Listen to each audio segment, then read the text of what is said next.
Hello, everyone, and welcome to another Armchair Athletes podcast. My name is Corey. Yes, new venue. I went home from college. I am a college student. In my senior year, went home about 2 hours away and had to work out this lighting setup here. Shout out to my brother Jake for getting me a power strip to throw a little light over the top of my laptop. So we're working with it. I think it looks decent. Got all the graphics firing and ready for you guys. So this is the Week 10 drops and sells video. Who are these people that just should not be on your roster as we get into Week 10? I mean, your playoffs are 3, 4, 5, 6 weeks away. It is crunch time. We can't waste any time hoping for somebody to turn the corner. Who is in just a horrible situation, is underperforming, whatever we want to call it, and whatever the factors are that are really dragging their fantasy value down. That's what we're going to cover today. So before we get started, make sure you like this video and subscribe. It's going to help a ton as I do plenty of fantasy analyses, case studies, and I answer all of your fantasy questions in the comment section below. So this is a Q&A at the end of the day as well. So as this stream is going on and on and on, make sure as I go through these 5 must drops and sells that you drop any questions that come up regarding those players, regarding your team, regarding people you may want to pick up and drop, so on and so forth. It doesn't have to be about drops and sells. It can be about pretty much anything. Starts, sits, all that good stuff. We'll open it up. We'll make it an open seminar. So before I take you through my strategies with these 5 players and through my strategies with how I'm going to help you try and win in Week 10 and put you in the best position to do so, make sure you follow us on all of our social media accounts. Those links are in the description. And then make sure you check out the Start 2 Sit 1 YouTube short series that we have going on as well. All 4 posts went up Thursday, so I had 2 quarterbacks and 1 quarterback that you should start and then sit, 2 and 1 again in the wide receiver position, running back position, and then of course the tight end position, 2 that you should start and 1 that you should sit there as well. But again, I'm not going to cover everything, so make sure if you have a specific question that pertains to your fantasy football situation, you hit me up with it in the comment section below. We'll be doing that for the next hour, hour and a half, maybe 2 hours. We'll see how long we do this thing. So, without further ado, which players need to hit the curb heading into Week 10?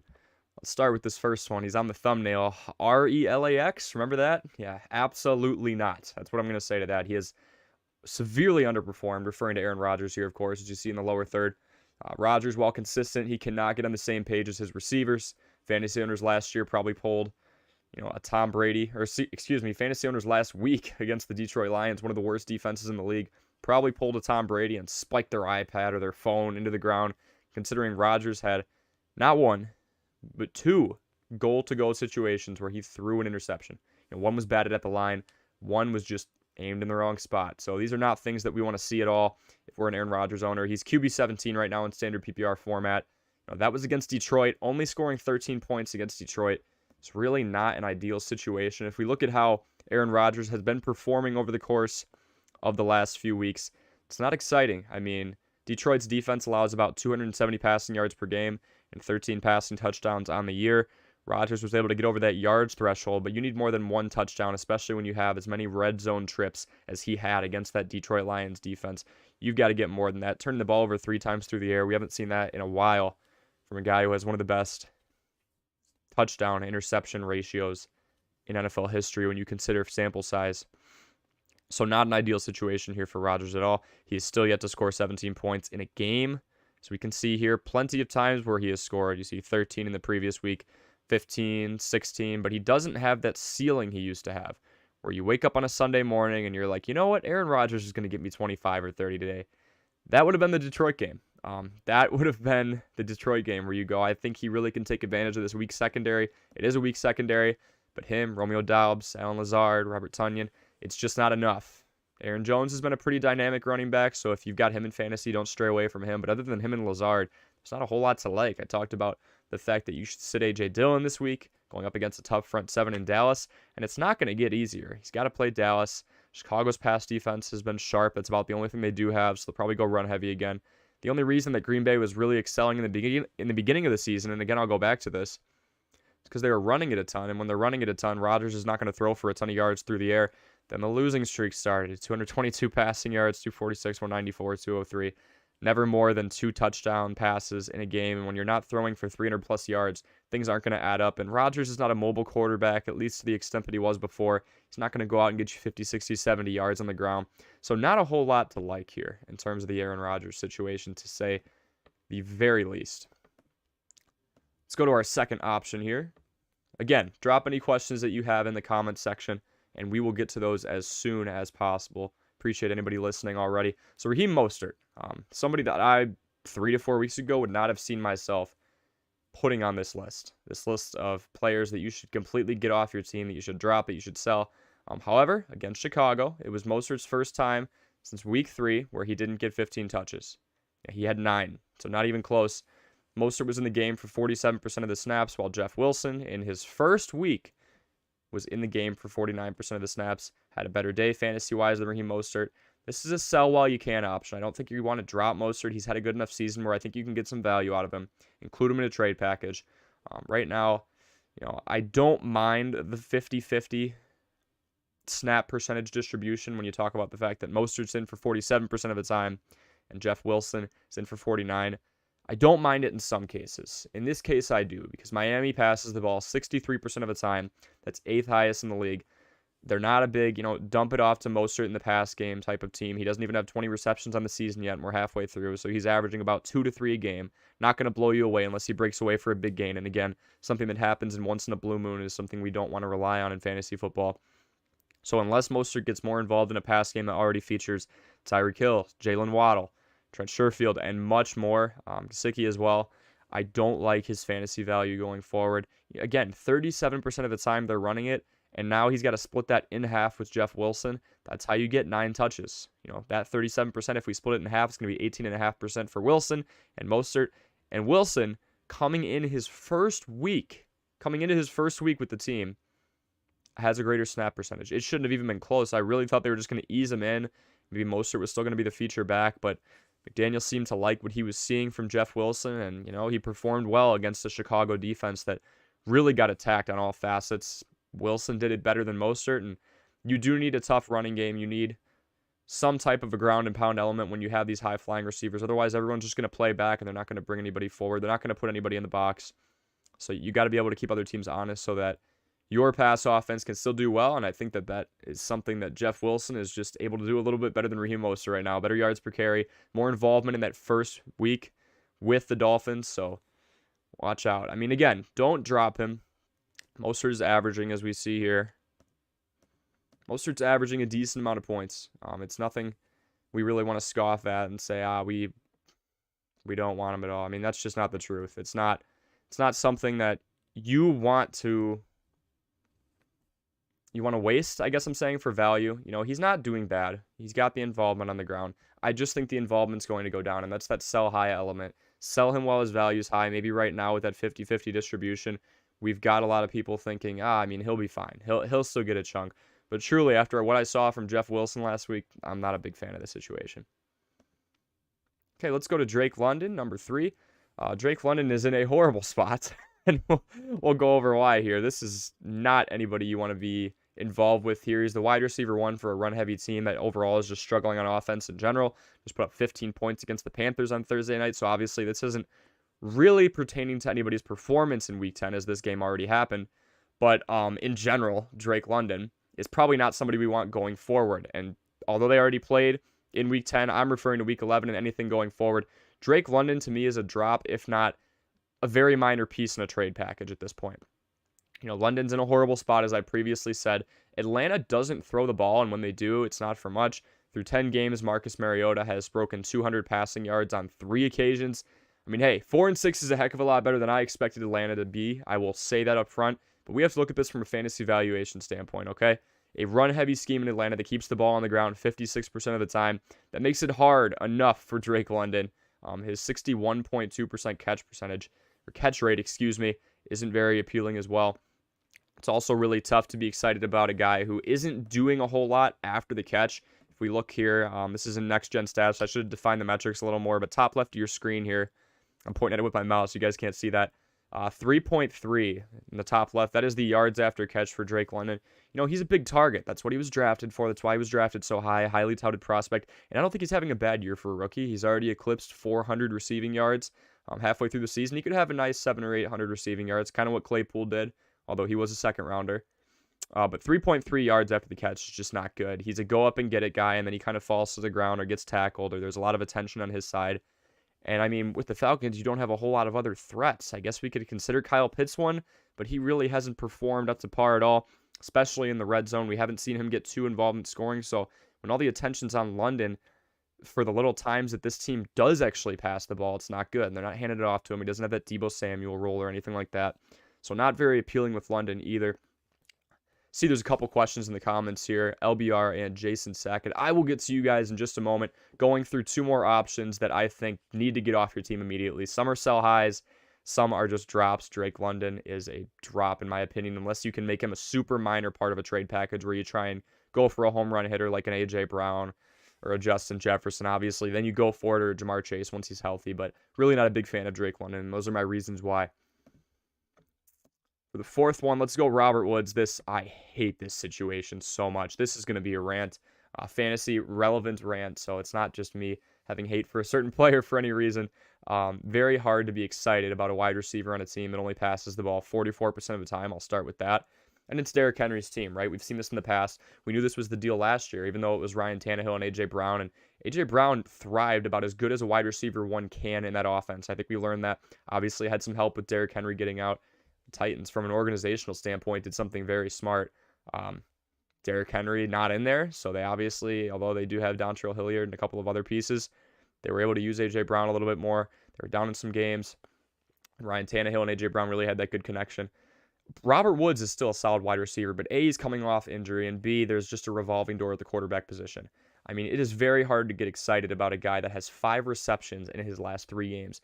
And you saw it. I'll put up another graphic in a moment. You saw exactly how many people own, that is Raheem Mostert, Robert Woods.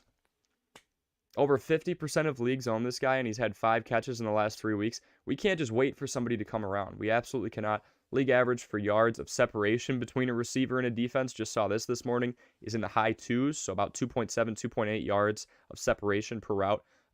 Robert Woods against the Kansas City Chiefs secondary averaged 0.9 yards of separation. That's not open. That's never open. That's somebody right on his back or cutting off his route.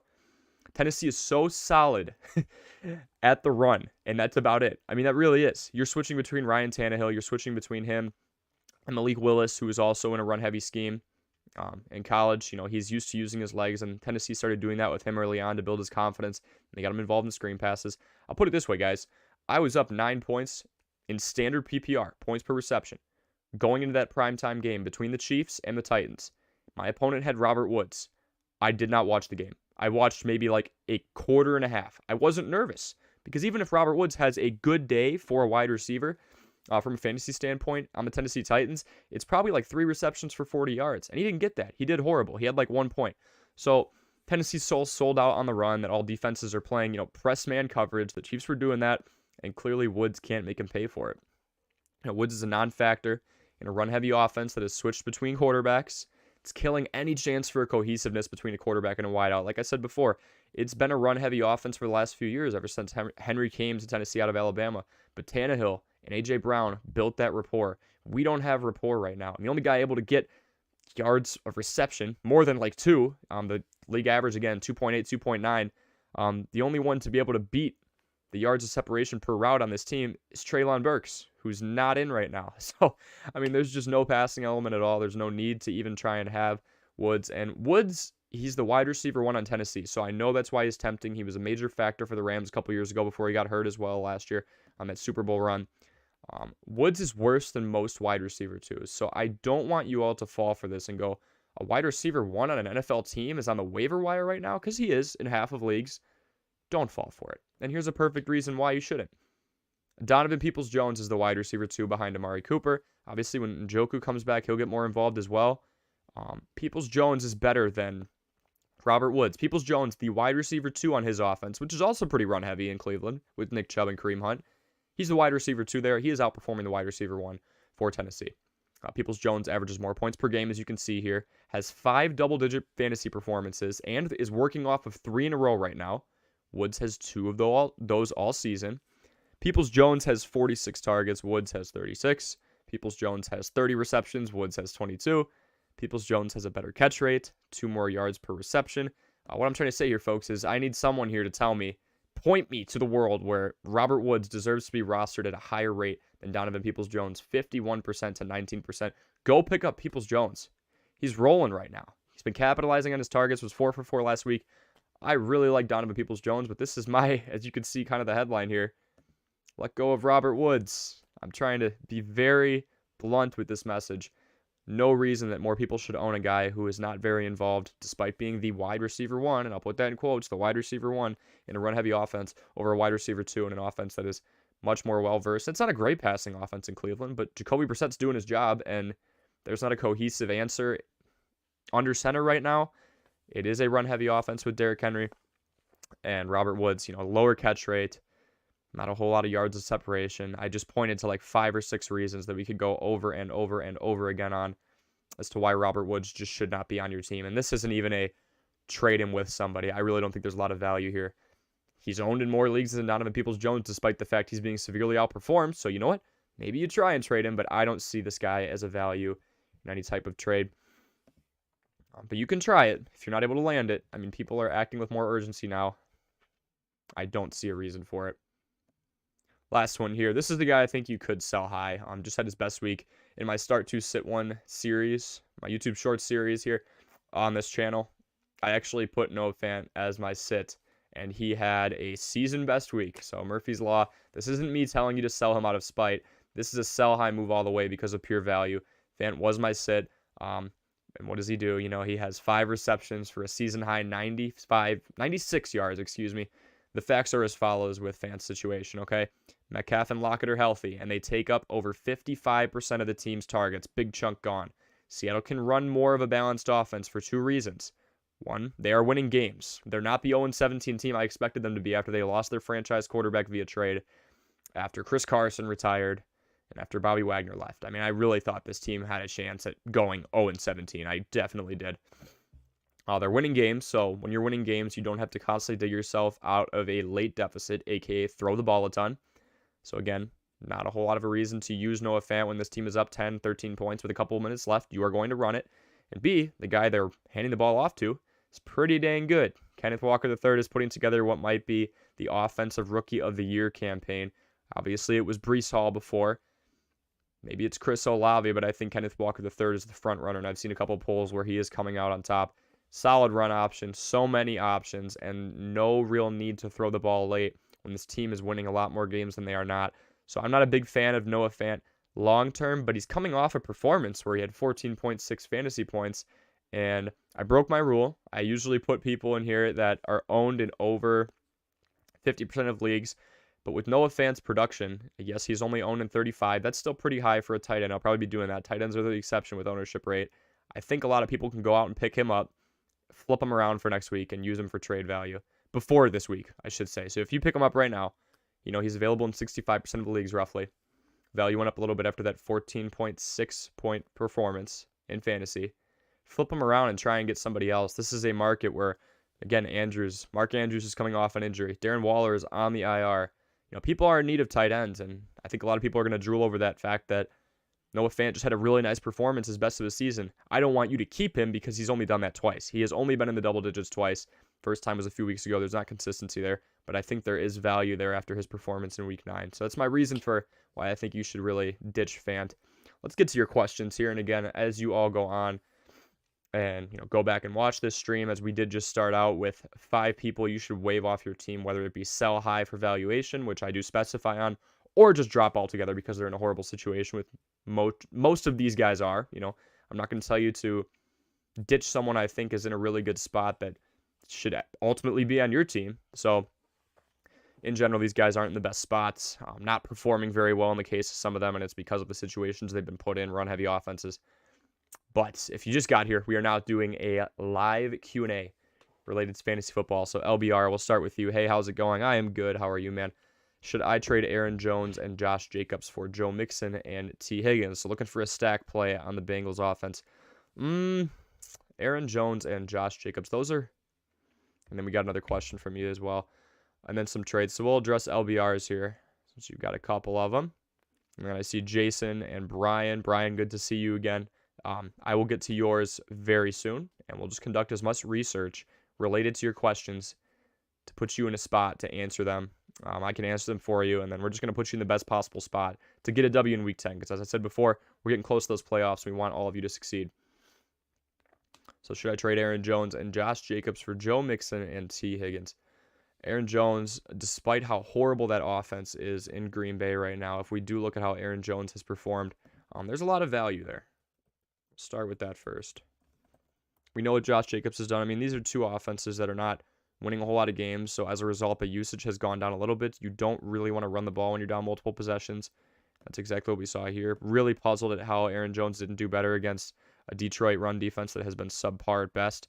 But before that, 20 for 143, pretty involved in the passing game is Aaron Jones. I mean, against Washington alone, if you just take his performance in the passing game, that's 14.3, 25.3. They're using A.J. Dillon more strictly in the run game and using Aaron Jones kind of as a jack of all trades. 32 receptions and 3 touchdowns is something to be excited about. We get more of the same with Josh Jacobs, too. I would say top 10 rushers right now. So LBR, him and Josh Jacobs for Joe Mixon and T. Higgins. So what we need to understand, LBR, is that when Jamar Chase comes back, and you probably know this, T. Higgins is not going to be that number one option. We've seen a lot to be excited about with T. Higgins, and the person on the other end of this trade is probably thinking, hey, I'm going to get rid of this guy while his value is high, a.k.a. what I just told all of you to do with, a couple guys like Noah Fant was the tight end, coming off a really good performance, right? Higgins is in a much more optimal situation than he will be soon. Mixon had one really good game, and even after that, he's still only at 3.9 yards a carry. I'm not huge on Mixon efficiency-wise. So I think you're going after two guys who their values seem high right now just because of recent performance or current situation. Mixon's coming off a 55-point performance. He looks great. I'm not mad about you having him. Just understand you need him to have volume, and you need the Bengals to win the game so that the game script works out for him to get the ball more later. In Higgins' situation, we know that Jamar Chase is coming back soon, and his target share may go down. Again, it's an offense that runs a lot of plays in the Bengals. Nonetheless, for Aaron Jones and Josh Jacobs, I would shoot a little higher than T. Higgins. I'd go for a surefire wide receiver when I'm talking, somebody up at the level of like an A.J. Brown. I mean, I want a top 10. I want a surefire top 10 because in my opinion, Aaron Jones and Josh Jacobs can both put up top 10 performances on an almost consistent basis. Jones, not as much because of the game script. Jacobs, even though the Raiders, and honestly, I think Josh McDaniels is on the hot seat, so then everything changes, right? Even though the Raiders are losing a lot, they're still utilizing Josh Jacobs a decent amount. So I'm going to say go with Joe Mixon, but maybe choose an alternative that's better than T. Higgins for LBR for that trade. All right, let's see here. Jason, welcome to the stream, man. If you're getting value out of this, make sure you like and subscribe. Here to answer all of your questions, and as I said to all of you before who are currently watching, I just did 5 people that should probably not be on your team, so make sure you go back and watch that in terms of my reasoning for each of those, and maybe some possible people you could pick up as well. I've already mentioned Donovan Peoples-Jones, owned in 20% of leagues despite the fact he scored in the double digits in standard PPR the last couple of weeks. Really big fan of him. So for Jason Sackett, do you think Adam Thielen can produce tomorrow? Also, opinion on the Tampa Bay offense for tomorrow. So Tampa Bay going up against Seattle, Adam Thielen going up against the Bills. I'm going to be very, very hesitant anytime a team goes up against that Bills secondary, and here's why. Yes, we know Thielen is the second option behind Justin Jefferson. My question to you, Jason, is there space? Is there any space against this Buffalo secondary that's only allowing 194 yards through the air? Kirk's going to do his job. I'd be very reluctant to start Kirk Cousins. You probably got a better quarterback. If anybody has Kirk Cousins, you probably got a better quarterback on your roster on the waivers matchup-wise. Not in love with that. So I'm not in love with the Adam Thielen scenario. Somebody's got to get targets. I think they're really going to rely on Justin Jefferson, and they might even go ground and pound a little bit more. The Bills' defense is just so tough. You'd have to have a couple exceptions. Justin Jefferson may be one, just off sheer volume. I think they're going to throw to him a lot. You've got to be a top 5 player at your position for me to really consider starting you against a defense like the Bills, like the 49ers, right? Like Dallas, like the Cowboys. So I'm going to say I don't really love Thielen. I would look for some alternatives either on your team or go shop the waiver wire and look for a team that's going up. I'm not saying go out and get Bears players just because the offense has been good the last couple of weeks, but if someone's going up against a Detroit or an Atlanta, the Atlanta game's past, look for those bottom 5 defenses, because when you have somebody like Adam Thielen, who's a secondary option, and they're going up against one of, if not the best defense in the league, in the Bills, in my opinion, we got to go out and get a better matchup because we just can't guarantee they're even going to get the looks if they're locked up. Opinion on Tampa Bay offense for tomorrow. I don't know how to feel about Tampa Bay's offense, about Leonard Fournette. Jason, the only two things I know for Tampa Bay's offense is that Chris Godwin and Mike Evans are going to get looks. That's just how it's been. If we look here, I mean, again, we talk about game script, Jason. If this team is consistently losing, and I do have Seattle winning this game, as I'm sure many of you do as well, if they're consistently losing, they're going to go throw heavy. So what I love to look at here, and I've been looking at these guys for a while, I love Chris Godwin and Mike Evans for that reason. We just have to find diamonds in the rough here.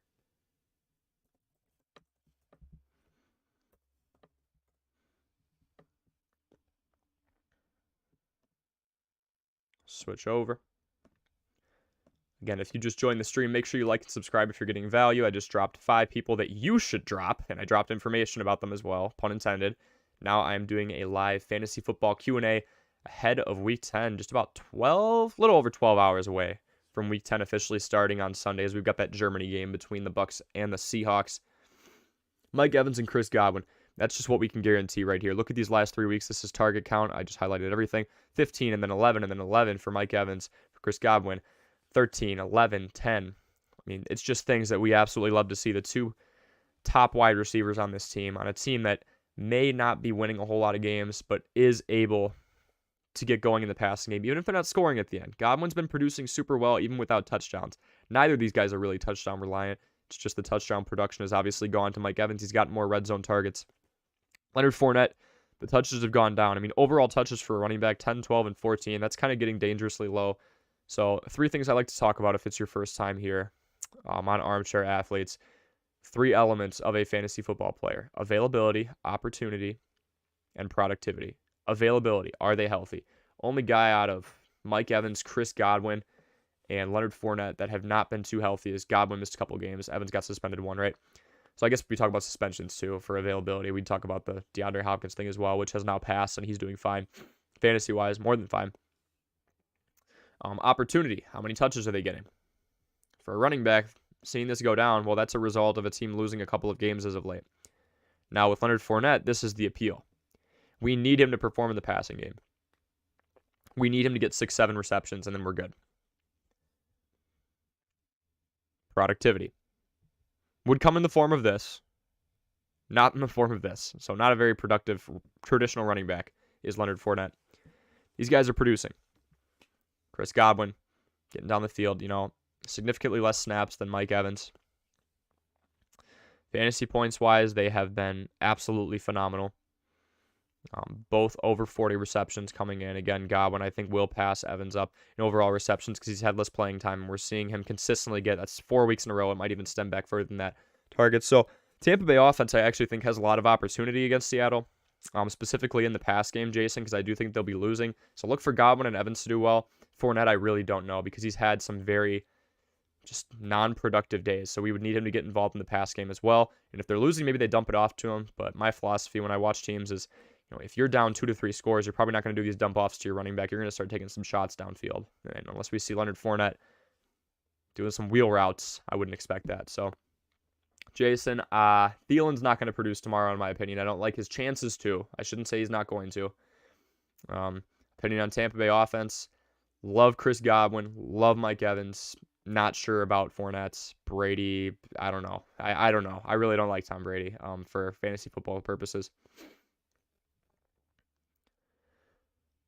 Okay, LBR. Should I trade Josh Jacobs for Najee Harris and T. Higgins? So Jacobs alone for Najee Harris and T. Higgins. Again, Najee Harris, not the most productive running back. T. Higgins, he'll still be the wide receiver too on a pretty evenly distributed pass offense. T. Higgins and Tyler Boyd. It's very rare that you look at a team and you go, wow, there are 3 solid wide receiver fantasy football options here. The Bengals are an anomaly. It's Jamar Chase when they're all on the field too. Jamar Chase, T. Higgins, and Tyler Boyd. So I'm okay with T. Higgins. With the trade before where you were talking 2 straight up, really didn't think you were going to get the value you deserve out of Aaron Jones and Josh Jacobs. If you're talking about Joe Mixon, that's fair. And then T. Higgins, a clear wide receiver too. He's going to get less attention than Jamar Chase. So Josh Jacobs for Najee Harris and T. Higgins, LBR, I think that's a better trade. That's a better usage of Josh Jacobs and how much he's produced so far. And honestly, if they keep losing games, they're not going to run the ball as much. They're going to change things around. I think there's a coaching change on the horizon with Josh McDaniels. So LBR, I like the latter trade proposal. Brian, what's up, Corey? Quality content as usual. I appreciate you, my man. Brian, it is good to see you coming back every Tuesday and Friday or Wednesday and Saturday. For those of you who are wondering when I live stream, it's either a Tuesday, Friday schedule right now or a Wednesday, Saturday schedule for NFL fantasy football, and then after the season, we'll make up a different schedule. And yeah, it's kind of just fluctuating right now, to be honest. But Brian is here every single time, so I do appreciate that. Quite the conundrum. All right, let's look at it. Jalen Hurts is the QB1. Got Fields as my backup quarterback on the bench. Got one offer for me to trade Fields for Devontae Smith. Is it worth it? Fields straight up for Devontae Smith. I'm not crazy on it because Fields does have a couple optimal matchups coming up. I'm not saying start him over Smith this week, but or Hurst this week. But Fields gets to play against a Detroit defense that has allowed a decent amount of points to quarterbacks. They're bottom 10 in the league in terms of allowing fantasy points to quarterbacks. Devontae Smith is the second passing option on a Philadelphia Eagles offense that likes to run the ball. If we look at run-pass ratio, we were looking at target usage for the Bucs earlier. Let's go run-pass ratio in the league just to get an idea. We know the Eagles love to run the ball. It's been Miles Sanders' city. And when you get a team that is 7-0, 8-0, so on and so forth. One second here.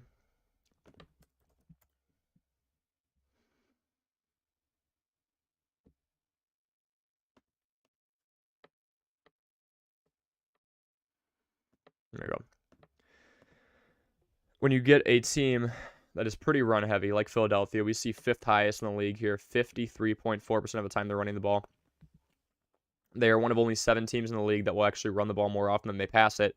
Then you really have to look at options here, and that's when we start to look at target usage within the team. How much opportunity has Smith been getting? We know he's productive. Not crazy about trading Justin Fields, the quarterback 1 for week 9, a guy who just put up 42 plus points depending on your fantasy points format. In standard PPR, that's what he did. 5 targets, 8 targets, 2 targets. If anybody is getting receptions, it's going to be the guy who had 3 touchdowns in one game a couple of weeks ago in A.J. Brown. You know, and Dallas Goedert is right there with 40 receptions as well. He's actually got more yards than Devontae Smith. The red zone targets are about equivalent. That's why you see 2 touchdowns here, 2 touchdowns there. The touchdown hog so far has been A.J. Brown. But Jalen Hurts will run a ton, obviously. Miles Sanders still getting those touches. 19, then 9, then 17. This Eagles team, what they want to do is just get up and get out.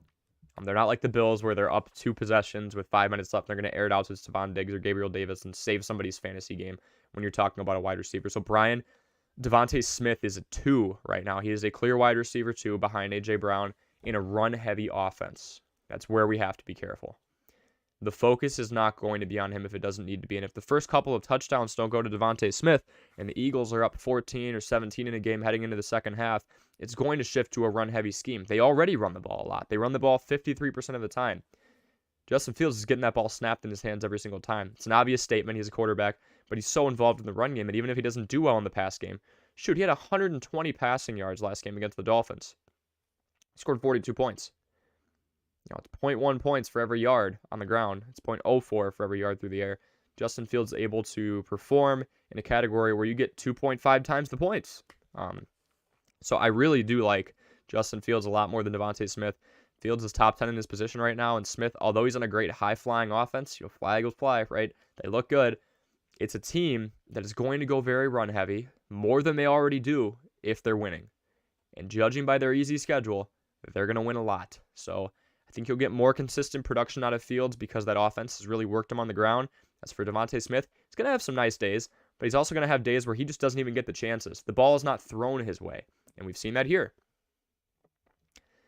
I don't want to trade Justin Fields for somebody who has a combined 15 targets in the last 3 games and 2 in his last game. He was given 2 chances. There's no possible way for him to beat Fields in points production. So I would want a lot more for Justin Fields, especially after what he has done in the last couple of weeks. You've got to use that value to your advantage, Brian. So go get more for Justin Fields if you want to sell him off. LBR would rather start Kmet or Everett. So LBR, what we have to look at with the Chargers, and again, this is all context. If you're just joining, I'm Corey. This is Armchair Athletes, doing your fantasy football homework for you. We want to look at a lot of different things, plethora of things. Run-pass ratios, how often is a team running and passing it? With winning teams like the Giants, like the Philadelphia Eagles, like Baltimore. I mean, you have dynamic running backs in Miles Sanders, in Saquon Barkley, and in Lamar Jackson. Okay, I'm kidding. But, Gus Edwards as well. Tried to call Lamar a running back to be funny. Cleveland, it's run reliant on Nick Chubb, not so much the winning scheme. But you also want to look at depth charts. You want to look at target usage. Again, those three elements: availability, opportunity, productivity. Those are what we want to look at for fantasy players. Again, if I sound a little congested, I apologize. Still, like, I don't want to say getting over a cold. Something's just been lingering the last couple of weeks. So I'm being asked right now, Everett or Kmet. Kmet, I think, is a trap play because it's still a run-heavy offense for the Bears. They still run the ball more than anybody else. And yes, they're going up against Detroit, so maybe Kmet does well. He's got 3 touchdowns in his last 2 games. But even so, they just got Chase Claypool. Darnell Mooney's the primary guy right now as they work Claypool into things. I think N'Keal Harry, because he's been healthy the last couple of weeks, has been starting to get worked into more and more snaps, and he'll get more opportunity. I like Everett a lot more because of this. Oh, now he's out. Okay. Williams was questionable. Keenan Allen's out for like the 50th week in a row. Mike Williams is out. So it's pretty much going to be Joshua Palmer, and it's going to be Gerald Everett. You'll see some other guys get chances as well. Richard Rodgers actually might get in there as well, but Parham's out, Guyton's out.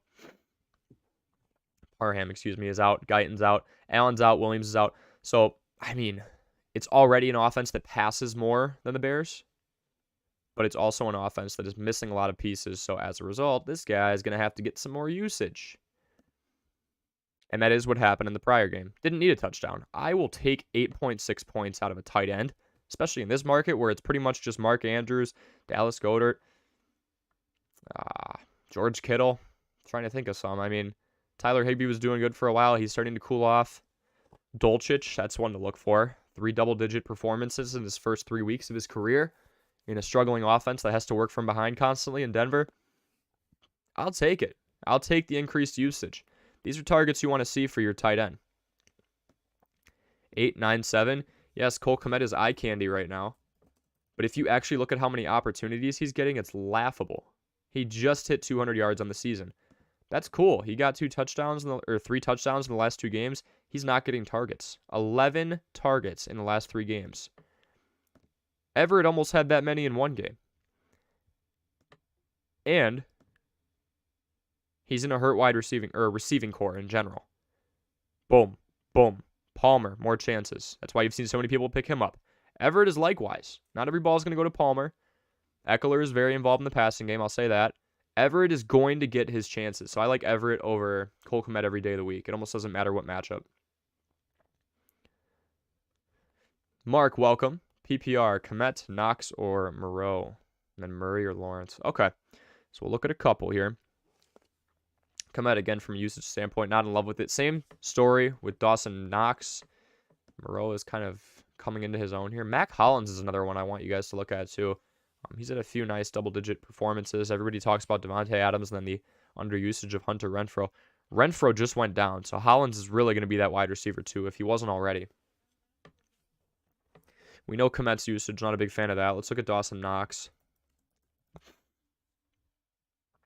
Again, Knox going up against the Vikings, so a bit more of a vulnerable matchup relative to some other tight ends, not including Kmet. Kmet's going up against Detroit. So Knox, not the most usage. Kmet, actually a little more usage.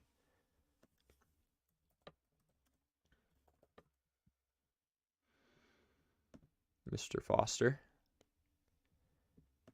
Somebody who's seen an uptick in production a little bit. I kind of like the targets here. I'm not going to lie to you, especially with Hunter Renfrow going down.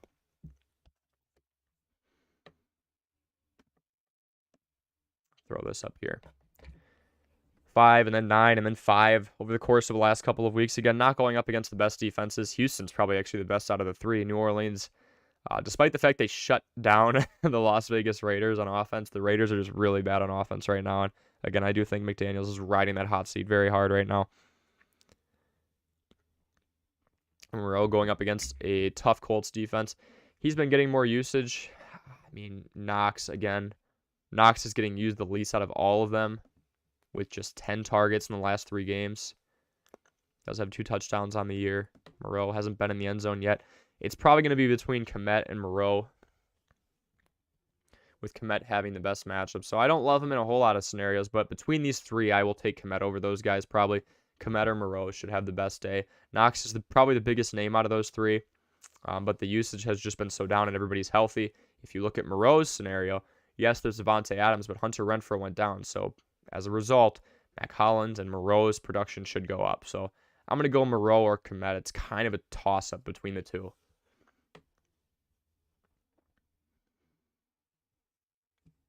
And then Kyler Murray or Trevor Lawrence. This is for Mark. And then we'll get to you, Vals. Then we'll get to Jason again. Joe Mama Productions. Miss you. It's been a while. And then Legacy as well. Get to all you guys in order. Again, this video started out with 5 people you should drop. I'll let you know who they are right now. So it was Aaron Rodgers at the quarterback position. Just due to sheer lack of production, hasn't eclipsed 17 fantasy points in standard PPR all year. Raheem Mostert sharing that backfield with Jeff Wilson pretty early on, and I think he's going to get it taken away from him. Drake London, no opportunity in a run-heavy offense. More of the same with Robert Woods, and then Noah Fant. We're selling him high in the best performance he's had fantasy-wise all year. So, Kyler Murray or Trevor Lawrence. Let's look-see here.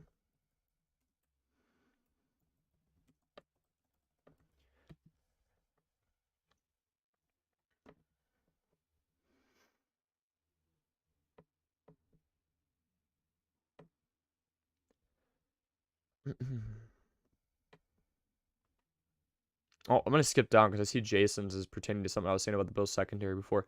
Enjoying the content. Thank you, man. Hope you like and subscribe if you're getting value out of this. Isn't Buffalo missing some secondary? Yeah, I think Jordan. Let me look here.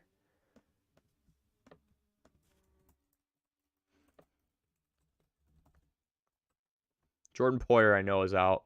Jordan Poyer's out. Tremaine Edmonds is questionable. And then, Deion Rousseau is not. Okay, so, yes, Tre'Davious White is still healthy, which I would care a lot about. And Dane Jackson's been a dog as well.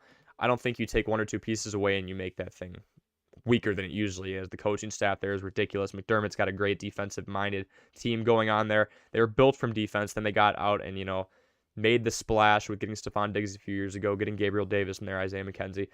I still think it's a really tough defense to go up against. And you have a Vikings team that hasn't exactly gone up against the toughest of teams. Obviously, you face who you face, but they're in a very easy division in the NFC North with the Bears, Packers, and Lions. They've faced some inferior competition before as well, with the exception being the Eagles, their only loss. So I still wouldn't love a wide receiver 2 option against a pretty deep secondary through and through and a phenomenally coached staff in Buffalo. I don't think 1 or 2 is enough to break that. So then back to Mark. Kyler Murray or Trevor Lawrence? Let's go back here.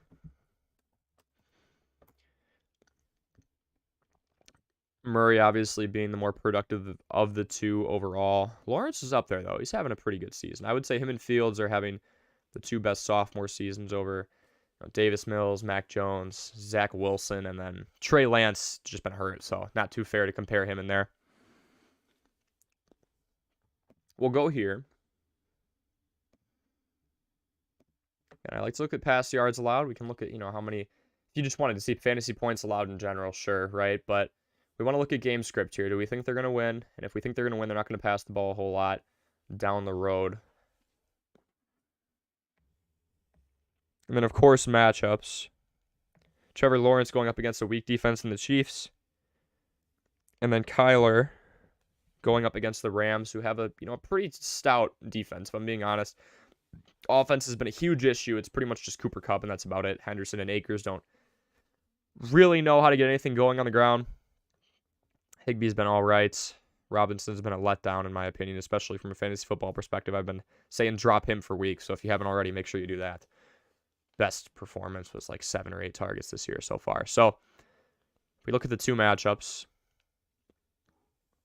Kansas City allowing about 250 yards through the air. They are going up against Trevor Lawrence. Kyler Murray going up against the Rams. It's 214, 35 yards less. Those NFC West matchups are really ugly. I think Trevor Lawrence has a little more opportunity against the Chiefs defense that, yes, the offense looks good and they're able to kind of hog the ball for a while, but I really think the only thing the Chiefs defense has for them is they don't have to be on the field a whole lot. I think they'd be a lot worse if they had, an inferior offense like the hurt Lions or the Packers right now. I'm just picking on the NFC North because I keep thinking of them, but because they've been a big topic of conversation. As crazy as it sounds, I might actually go Lawrence against the Chiefs just because it is such a weak matchup that he has. Murray could go off and prove me wrong, but I think that Lawrence has a higher floor. Murray has a higher ceiling. Just because of that run element. If he gets a rushing touchdown that's like 30 or 40 yards, I guarantee he wins it, right? Unless Lawrence explodes. But I think Lawrence has a better chance to get a solid 12, 14, 16 points to make us go, okay, well, it's not his fault if I lose. As opposed to Murray. Murray's got a bit of a tougher matchup against that relatively healthy Rams secondary. There's a couple bruises here and there, but I'm going to go Lawrence, lower floor, Murray, higher ceiling. So if you're a more conservative player and you just don't want somebody who's going to be a dud, Lawrence is going to get you some points. If you want to take your chance on someone who might go off, might get 7 or 8 against a tough defense in the Rams, I think Murray has more of a boomer bust. He's got more of a bust possibility. I'm leaning Lawrence. I really am. Jason, we got to your question before. Joe Mama Productions. Yo, Armchair. It's been a while, Joe Mama. Make sure you ask your questions regarding anything fantasy football. It can be related to your team. It can be related to the fantasy market. People you think are going to go on waivers coming into this week, or this next week, I suppose. Anybody you want to pick up. I've said before, Donovan Peoples-Jones, guys. He's owned in 19% of leagues. I was pointing this out before. That's something I want to be a part of. He's got double-digit points over the course of the last 3 weeks, and he is much better than a guy like Robert Woods, who, yes, was a prominent figure on the now champion LA Rams, but he's owned in over half of leagues despite producing way less. He's had 2 double-digit performances all year to a guy like Donovan Peoples-Jones, who is probably available in your league, unless you're in like a 16-team league or a dynasty league. Donovan Peoples-Jones, my goodness. 3 in a row when we're talking about double-digit fantasy performances, 5 all year. He's beaten Robert Woods in pretty much every category. Yards per reception, catch percentage, overall targets, overall receptions. And this is a wide receiver 1 in Robert Woods going up against a wide receiver 2 in Donovan Peoples-Jones because he's sitting behind Amari Cooper. So, again, don't let that fool you. Thinking, the one for the Titans. I think I said Texans before. The one for the Titans is a waiver. He's on the waiver wire. He's available. I should go get him. No, there's no room for him. It's run heavy. He's not used. Revolving door at quarterback. So Donovan Peoples-Jones is somebody I want to go after for sure. Legacy, hi. I'm wondering if Dulcich or Otten or Kmet is a start. Okay. Also, I have 3 pretty good running backs. Would you start? Okay. So start 3. Alvin Kamara, Josh Jacobs, Kenneth Walker III, Travis Etienne. Also, would you start Olave or Amon? Jeez. That is a good team. Kamara, one of the best two-way backs in the league. Jacobs has been getting nothing but usage, but I think it will go down since that team's been losing in bunches. Walker is rookie of the year right now. Etienne. Oh, I'm sorry. I'm sorry, Vels. I hopped over you. Should I trade DeAndre Hopkins for Joe Mixon and Mike Williams? Vals, I'm going to say no. I apologize for jumping over you. Yeah, guys, if I ever skip over yours because I accidentally rush through the comments, doesn't happen often, but call me out on it. Vals, I would not, because if you look at Joe Mixon, yes, he had that explosive performance. Everyone's going to try and sell Mixon right now because he just had a top 10 fantasy performance in history with the 55.1.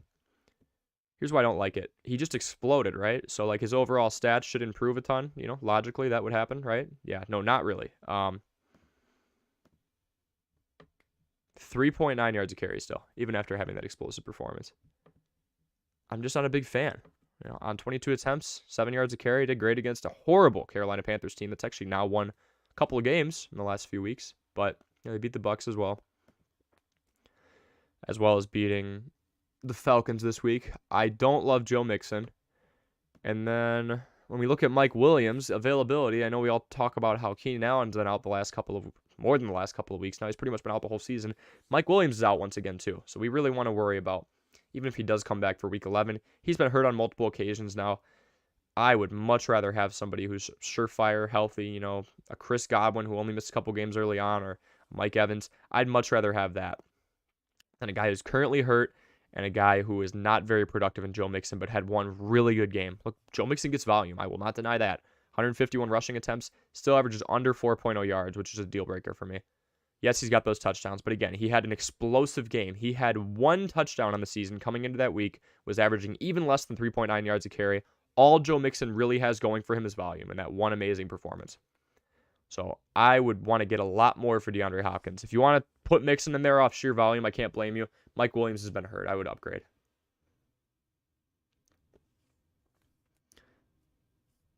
Okay, for Legacy again. So, Dulcich, sorry again, Vals. I did not mean to skip you there. Thanks for calling me out on it. Dulcich or Otten or Kmet. Otten was my one of my ads this week. Game winner last week, getting more production. The last time he was in the lineup with Cameron Brate, he was getting more snaps for the last 2 games. They were both in the lineup.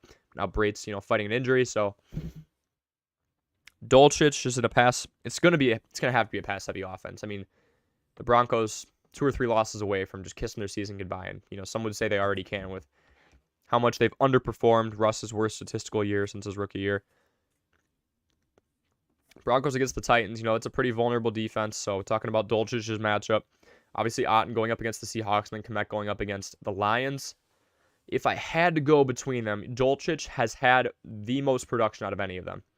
You've got both teams, and actually, Seattle had I usually don't use this against teams, but Seattle had a way longer flight than Tampa, going east to west, or west to east, excuse me. Right? Yeah, I'm thinking of the U.S. map right now, so don't judge me. So Dolcich going up against a team that, might be a little worn out from the extra couple of hours on the plane ride. Otton's been doing well, or excuse me, Otton will have that against the Seahawks. Dolcich going up against the Titans and then Kmet. I like Otton with his increased performance and braid out. Kmet hasn't been getting a whole lot of involvement. Yes, he has 3 touchdowns in the last 2 games, but legacy, as I just brought up a little bit ago, Cole Kmet really doesn't get used. And it's a run-heavy offense in Chicago. They run the ball almost 60% of the time. They throw it 40. Yes, the 3 touchdowns is very appealing. But 19 receptions all year is not. First time he had 5 receptions in a game was against arguably the worst defense in the league in Miami. And you know what? Detroit's up there. But before this week, goodness. Talk about underperforming. This wouldn't even be a conversation if it wasn't for Kmet's one good game. I'm not a big believer in a tight end that is in a run-heavy offense. Yes, they're down a lot. Lose a ton of games because that defense is constantly giving up points now that they don't have Roquan Smith or Robert Quinn. But I don't really like Kmet, even though he has a decent matchup against Detroit. So that leaves us with Dolcich and Otton. I would go with either. I'm leaning Otton, although Dolcich has 3 double-digit performances in a row because Otton is in an offense where, yes, they've also got to go throw heavy because they're losing a ton. But even when Cameron Brate is in there, he is the tight end one. I could say the same thing about Dolcich, but I think Otton's got a pretty good matchup against a possibly jet-lagged Seattle Seahawks defense. So I'm going to go Otton or Dolcich, but leaning Otton a little bit, in my opinion. And again, I'm never going to guarantee you guys a win. I'm never going to tell you exactly what to do with your team. Again, I'm Corey. This is Armchair Athletes, and my job here is to put all the sound research that I possibly can in front of you to give you the best chance to win, to give you the most educated decisions, and to give you all these options in front of you that I believe can help you win. So it's not just going into it blind. It's not just waking up in the morning and looking at the projections on your phone and going, yeah, we'll go with that. I want to give you guys sound research and put you in the best position to win. Okay, and then legacy. So yeah, again, Dolcich or Otton, and then definitely not Kmet in my opinion, due to sheer involvement and his place in the most run-heavy offense in the league. I have 3 pretty good running backs. Would you start Kamara, Jacobs, Walker, Etienne, and then Olave or Amon-Ra? So the Bears' pass defense, it's the one thing they haven't sold away. So I'll go with Amon-Ra versus Chris Olave right now. Excuse me, folks. And it's partially, if you really think about it, the fact that the Bears just run the ball so much. They've been dominating time of possession in some of these games.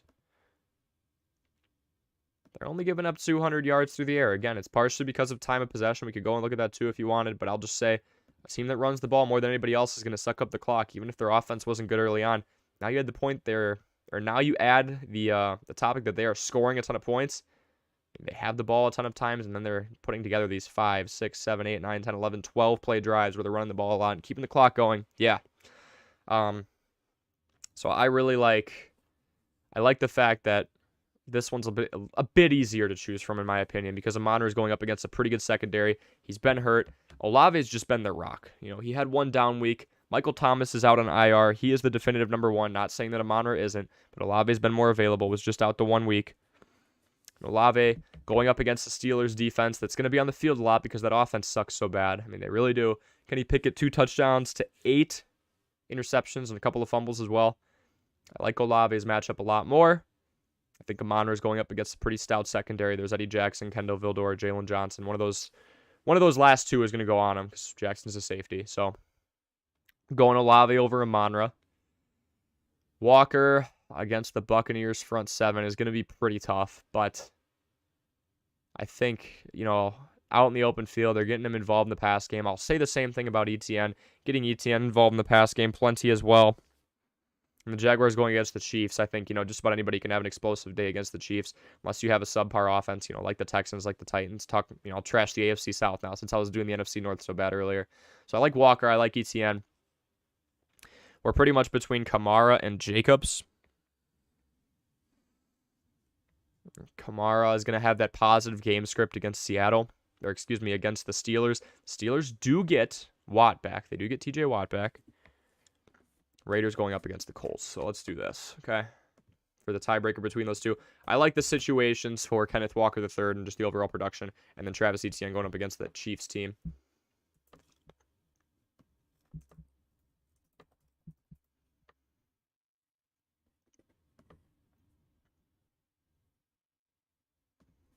So deciding between Kamara and Jacobs here. I'm already leaning one way in general, but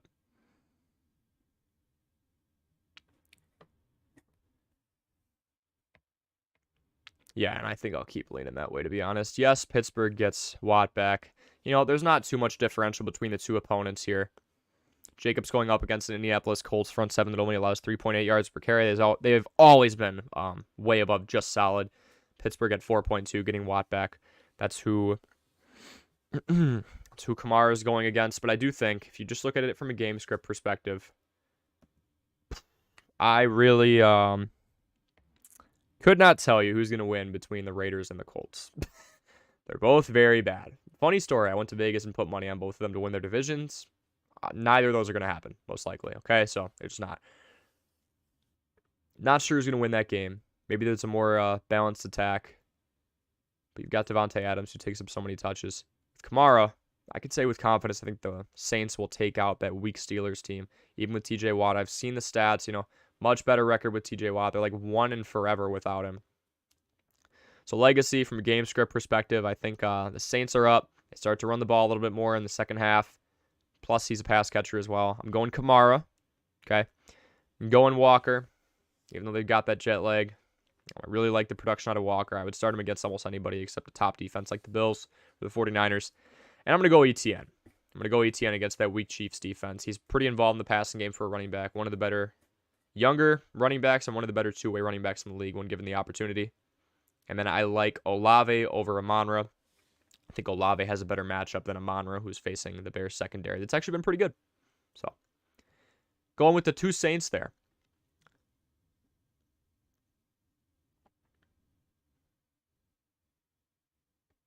See some more people hopping in the chat. Again, welcome to the stream. We're trying to get to 250 subscribers. First off, I'm Corey. This is Armchair Athletes, and I am doing your fantasy football homework for you on this Saturday night ahead of the majority of the Week 10 games, which will start out pretty early with that Germany game between the Bucs and Seahawks. So make sure you drop a like. Make sure you subscribe. It is my job, as I'll call myself a fantasy football analyst, an analyst, to put as much sound research into my predictions, into my picks, behind all these questions that you're dropping in the chat to try and give you the best chance to win. Can't guarantee a win, and nobody can. Some people will say they can guarantee a win. I'm not going to do that. I'm just going to put the best research, the best information, the most relevant information in front of you that I possibly can to help you win in Week 10. To do what I believe will help you win in Week 10. Okay, let's keep going down the line. Ravi, welcome to the stream. Tua or Fields? I have Tyreek, so that stack may have a factor. Yeah, it might actually. Tua and Tyreek Hill have been so dynamic together. I'm tempted to, though, because the Bears are going up against the Lions, despite the fact they only allowed 9 points to the Packers. Packers have one of the worst offenses in the league. They've scored way less than the Bears now. It's like 30 points in the season or something, and it was a complete flip not too long ago because the Bears had one of the worst offenses in the league, and now they're coming off the ground. That is a tough one.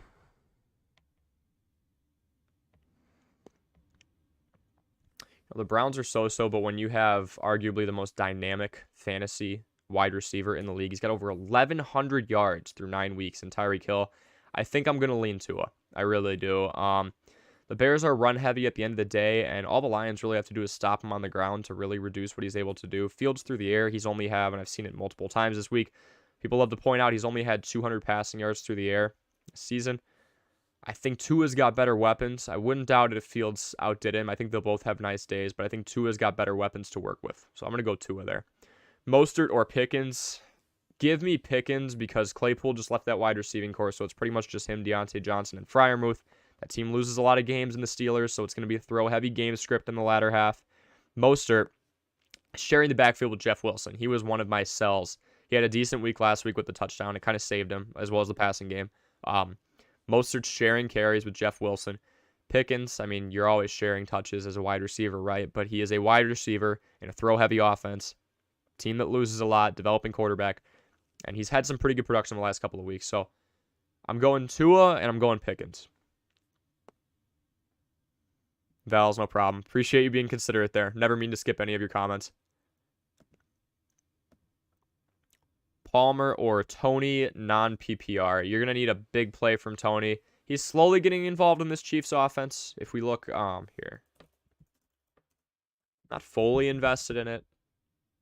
It's Ben Kelsey. It's Ben Juju Smith-Schuster, who wants an extension, by the way. Made that pretty clear not too long ago.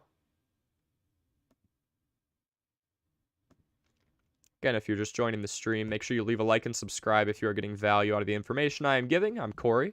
This is Armchair Athletes, and I'm doing all of your fantasy homework going into Week 10. So we got to go way down here for Kadarius Toney. Not in there for a whole lot of snaps. So this one's a pretty clear one to me. It just got traded over. And then if you look at... I thought I still had the tab open, but I don't. Joshua Palmer is the fill-in wide receiver 1 right now. It's Keenan Allen out, and then it's Mike Williams. So it's pretty much Joshua Palmer and Gerald Everett. Regardless of the matchups, I think they'll get a lot of targets, and I think they'll do well from a fantasy football perspective. They are facing the San Francisco 49ers, one of those teams I really get reluctant with when you talk about skill position players and how well I think they'll do, but they're all that's left. It's them and Austin Eckler. So I'm going to go Joshua Palmer over Kadarius Toney because we just don't see Toney getting very involved. Look, I'm not going to sit here and convince you that, or try to convince you that the 49ers and the Jacksonville Jaguars defenses are comparable, but Toney doesn't get any usage right now. I mean, he's just getting worked into a new offense. And Joshua Palmer, on the other hand, and he has fought injuries before, Joshua Palmer is the fill-in wide receiver 1 for a team that might end up losing. I could see them losing pretty handily to the San Francisco 49ers. Maybe I'm wrong, but regardless, there's a lot more room for Palmer in an offense that loves to throw the ball with Justin Herbert. Bab Jap, nice to see you again. Any good ideas for hazing of a last-place player? Oh, goodness. The Waffle House one's always fun. 24 hours in a Waffle House. If you eat...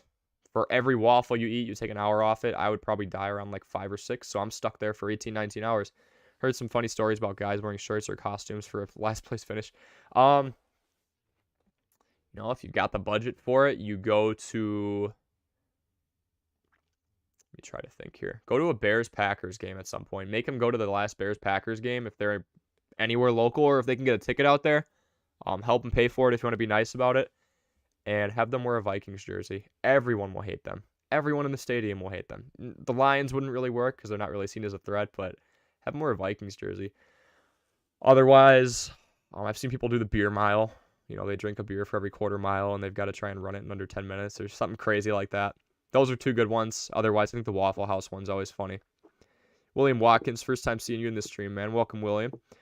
Rondale Moore, Joshua Palmer, or Michael Pittman. Need 2 of them. This is half-point PPR. With Sam Ehlinger in the under center in Indianapolis, I'm not a big fan of Michael Pittman or any wide receivers right now. Joshua Palmer is that fill-in wide receiver 1 with Mike Williams and Keenan Allen, as we just mentioned. And then William, if you look at Rondale Moore, yes, he's the wide receiver 2, but I've talked about this a couple times today when we look at wide receiver 2s versus wide receiver 1s. This is a scenario where I would take a 2 over a 1. Obviously, Moore sitting behind Hopkins. Pittman is the decisive wide receiver 1 in an offense that is heavily reliant on the run and now just can't get anything going with a backup quarterback or a new quarterback in there. Another scenario where I really like to look at this, Robert Woods, a clear wide receiver 1 on the Titans, but he's not even close to that in fantasy.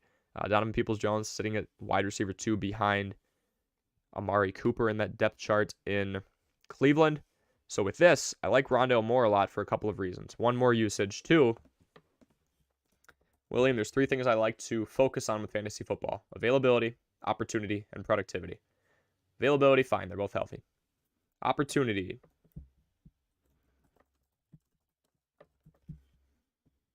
Guess what? If any of you don't know it, you'll know it now. Most plays run of any team is the Arizona Cardinals.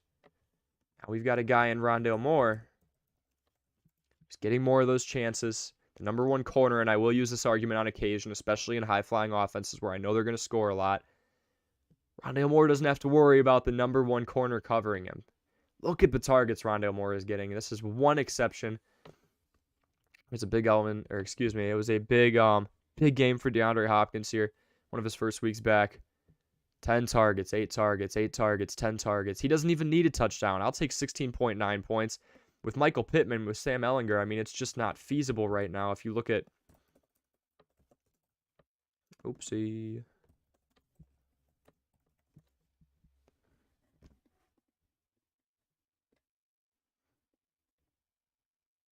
And we're seeing a downtick. It's a gradual downtick, but it is a downtick. Sam Ehlinger, not throwing the ball for 300 yards or anything like that.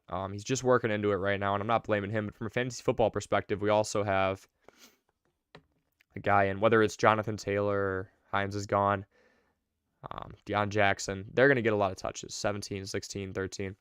Doesn't leave a whole lot up to these guys. The offense is also horrible, so we're seeing a lot of 3-and-outs, and as a result, the time of possession for the Colts is low. So between those three, I mean, I like Joshua Palmer, William, because he's that fill-in wide receiver one with Williams and Allen out, even though they're going up against the 49ers. I really do like Joshua Palmer. I think him and Everett are the only ones who can really have a productive day, along with Austin Eckler. When you talk about pass catchers, and I'll consider Eckler one because he's one of the best pass-catching backs in the league. And then I like Rondale Moore because he's on an offense that runs more plays than anybody else, and he gets far more usage than Michael Pittman, who's just not in a good situation. Sam Ehlinger's in there.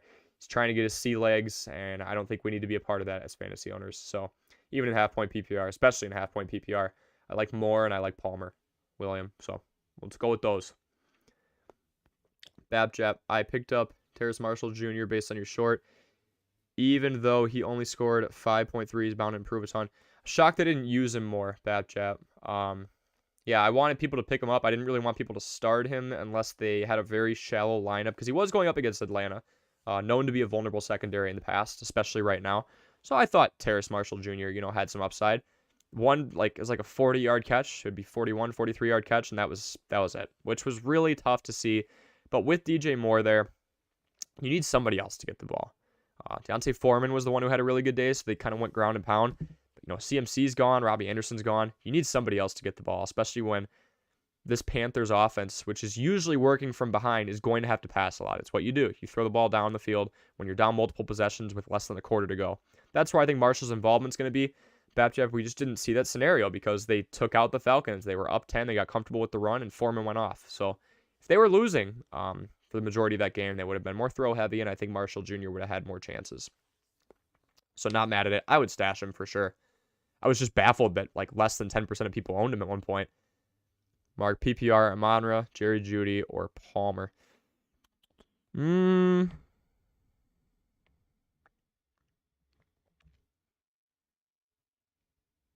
So Palmer is going up against, and again, I think Palmer is going to get some action. He's the fill-in wide receiver one for the Chargers. But between these three, Jerry Jeudy going up against the Titans, and then Amonra St. Brown going up against the Bears. So two tough secondary matchups when you talk about Joshua Palmer going up against the Bears defense that allows less than 200 yards a game through the air. Same thing with, Joshua Palmer goes up against a 49ers defense that allows less than 200 yards through the air. Amonra St. Brown going up against a Bears defense that allows 200 yards through the air on the dot. They run the ball more than anybody. They suck up the clock. Jerry Jeudy gets to go up against the Titans defense that they'll hold you here and there. They did pretty good against the Chiefs. I think Jeudy has been that, primary pass catcher.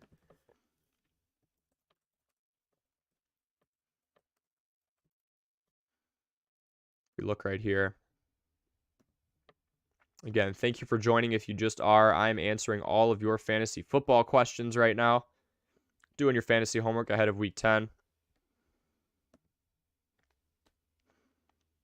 Jerry Jeudy, he is the wide receiver one here.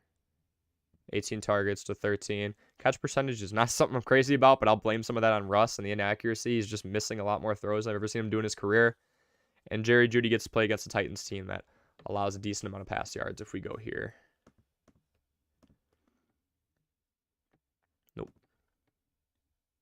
Oh, wait, that would have worked. Oh, well. Tennessee allows the third most passing yards in the league, so plenty of room. All Judy has to do is get 60 or 70 of those 270 yards. And with how he has been getting, and again, it's a really bad offense, so maybe they don't score or they don't log 270 yards through the air in the Broncos. But even if they just get 200, with how he's been outperforming and just getting more chances than Cortland Sutton, Dulcich is an enticing one too. And there's really nobody else. And the run game hasn't been anything to pay too much attention to. I think I do like Judy out of those three. I would go Judy and then Palmer. Amonra would be my last mark because A, is coming off injury, and B, he has a tough matchup.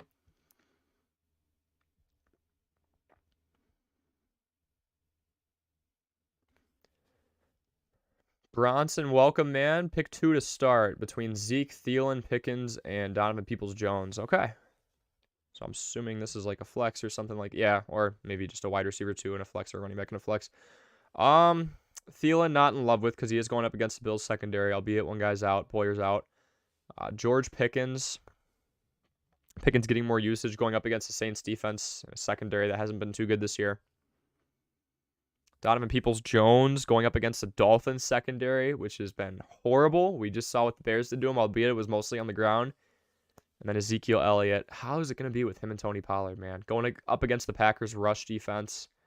If we look here, I have 4 billion tabs open.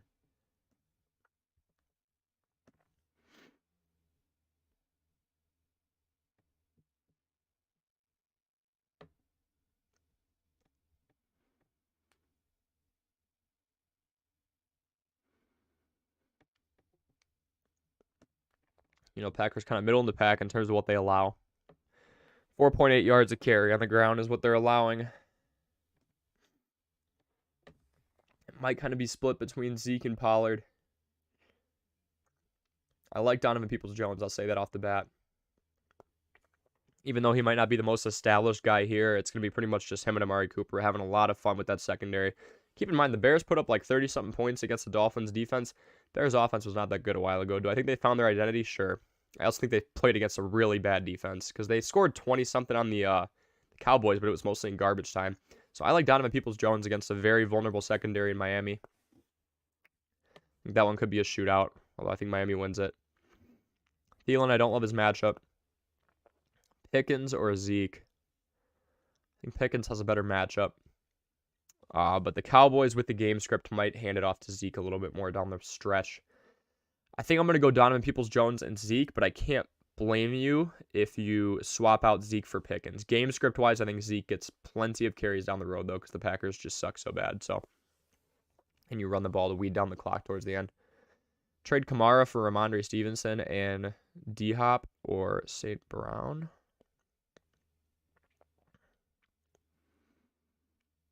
Well, D-Hop's way... Oh, A.J. Brown, excuse me. Or A.J. Brown by himself. Bronson, if you're asking if you want to get Ramondre Stevenson and DeAndre Hopkins... Oh, and DeAndre Hopkins or A.J. Brown. I would go Kamara for Stevenson and Hopkins. I mean, Hopkins is a top five wide receiver in the league. Brown is phenomenal, but he isn't a run-heavy offense. He's on an offense that is 8-0, right, or is 9-0 coming into this. Yeah, they're undefeated going into this week, excuse me. And once they're up, they're just going to kind of run the ball a lot. And they do run the ball a lot. They run the ball 5th most out of any team in the league. And in the game script, when you're up, you're going to run the ball more and more just to try and get out of there, especially when you're trying to maintain an undefeated record. So I would go Ramondre Stevenson and DeAndre Hopkins off of pure usage because game script-wise, I don't think A.J. Brown gets the ball a whole lot late in the game. I don't think any wide receiver does or pass catcher does. Tony, and again, yeah, be sure to respond to each other's comments. If you think somebody's making a bad decision or if you think there's a better option out there, if there's something you want to run by them information-wise, do it. And I see that happening here. Tony HJH, I would keep Kamara, actually. Not too excited about Ramondre. I mean, with DeAndre Hopkins, I might be cool with it, though. If Damian Harris gets completely healthy, it's a different story. But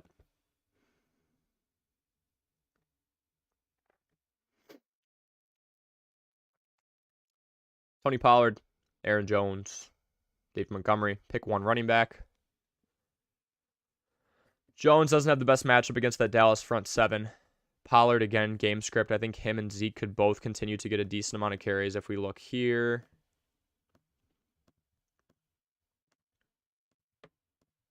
Hope you guys are enjoying the stream. If you're just joining, thanks for joining. Drop your questions in the chat. I want to answer all of your questions as efficiently but as thoroughly as possible. Talking about some running back options right now.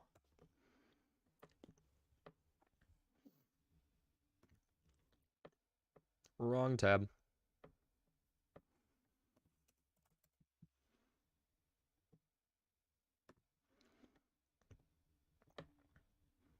And with Zeke fighting his injury as well. But we also got to watch Zeke if he even plays this week. That's another thing. For the person I just answered the question for,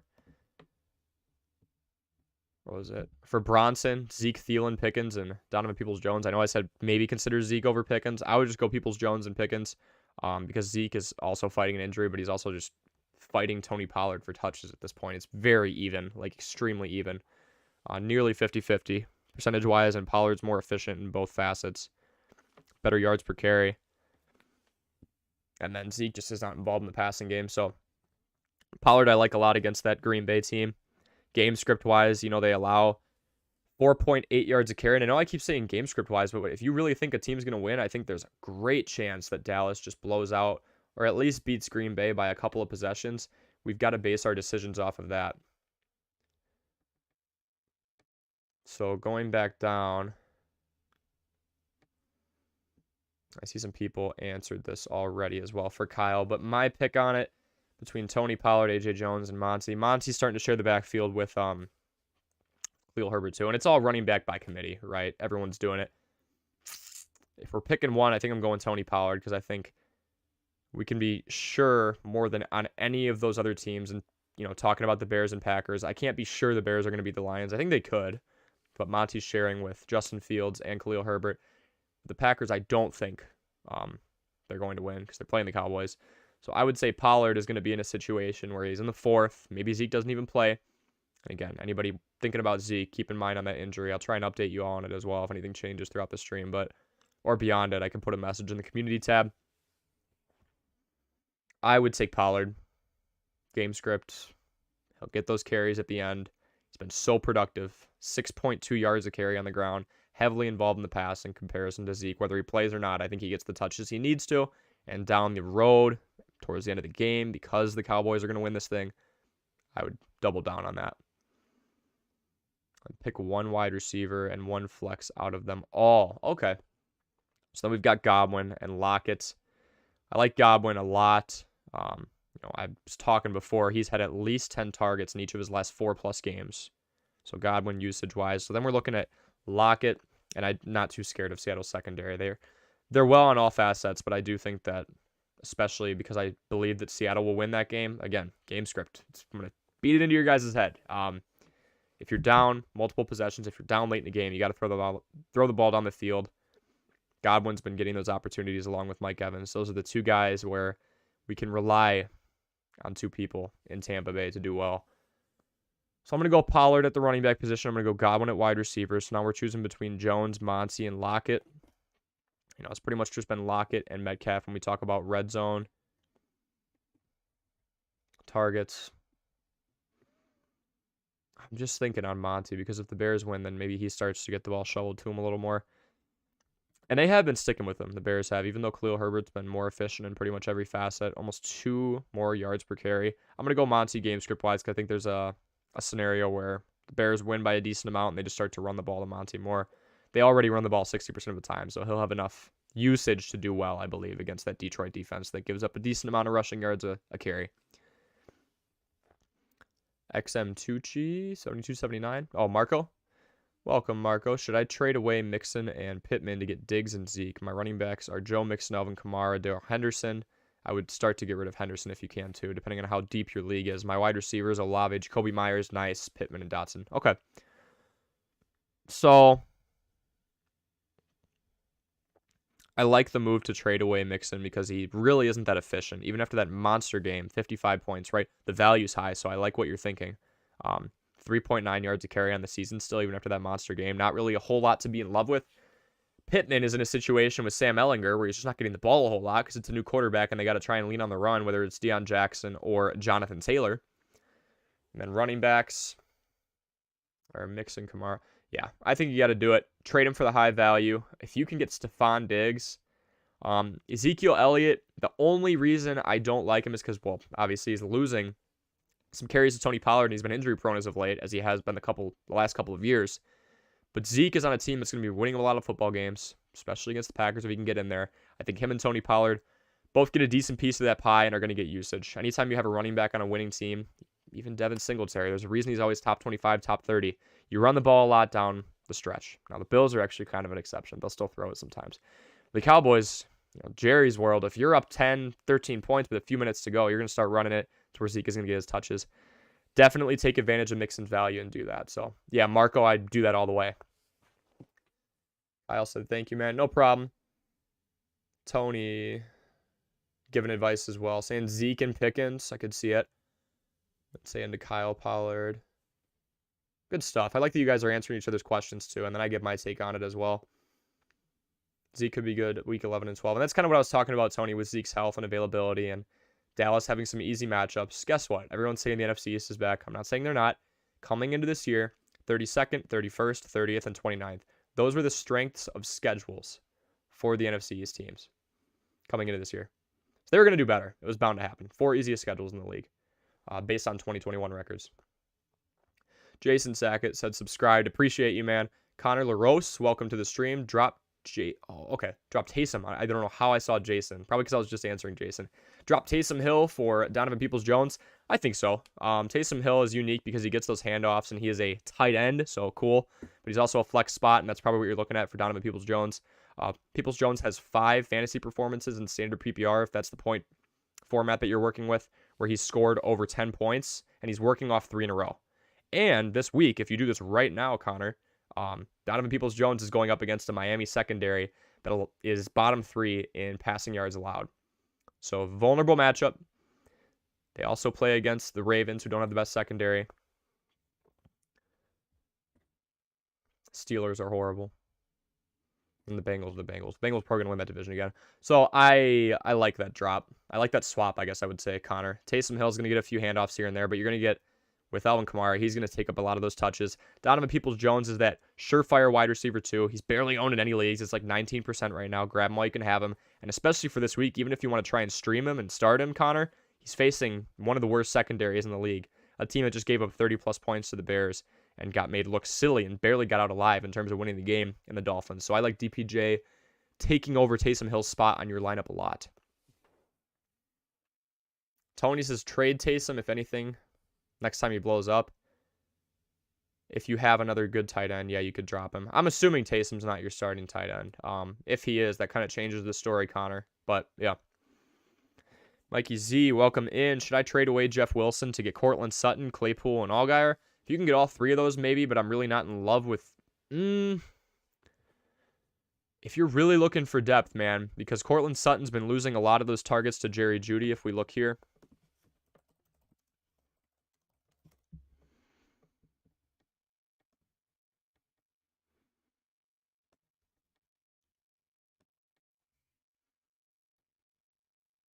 Oh, I should probably switch tabs, huh?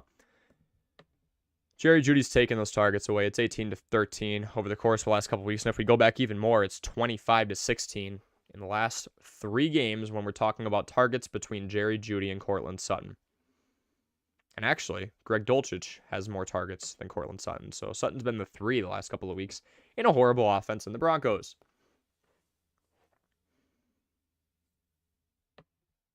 So Mikey, if I'm looking at this right now, Sutton's not getting targets. Chase Claypool is a wide receiver on the most run-heavy offense in the league in the Bears. And Allgeier just came back Allgeier's there, but Cordero Patterson just came back. Yes, it's a run-heavy offense. I don't really know what the Falcons are doing because they've been running it pretty well. They're 4-5, better than I thought they were going to be going into Week 10. Then they went throw-heavy with Mariota, so I really can't predict them. And with Cordero Patterson there, he's an all-purpose guy. It's like a Deebo Samuel guy, but he's getting even more rushes. He's more prioritized out of the backfield than out wide.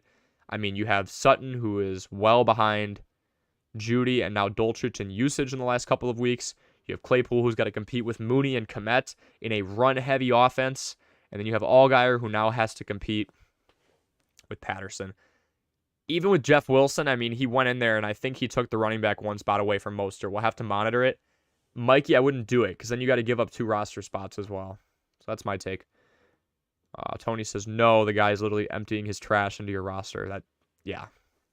I mean, I think Jeff Wilson's better than all 3 of those, and I don't think by getting those 3, are you really going to start Cortland Sutton, Chase Claypool, and Allgaier, or even 2 of them together? I don't see it happening. Sutton is all right and has potential to have a better second half of the season. Claypool, Allgaier, garb. Yeah. William says, thank you, no problem. No problem, William. Tino, what's up, man? What's up, Corey? Screw the Falcons and Panthers. They are useless. I am just staying away from the NFC South and the AFC South. They're both bad. You know, Jonathan Taylor's been a bust this year because he's been the number 1 overall pick in so many people's leagues, and now he's like a mid to low tier running back 2 at best. So that's fun. That is fun.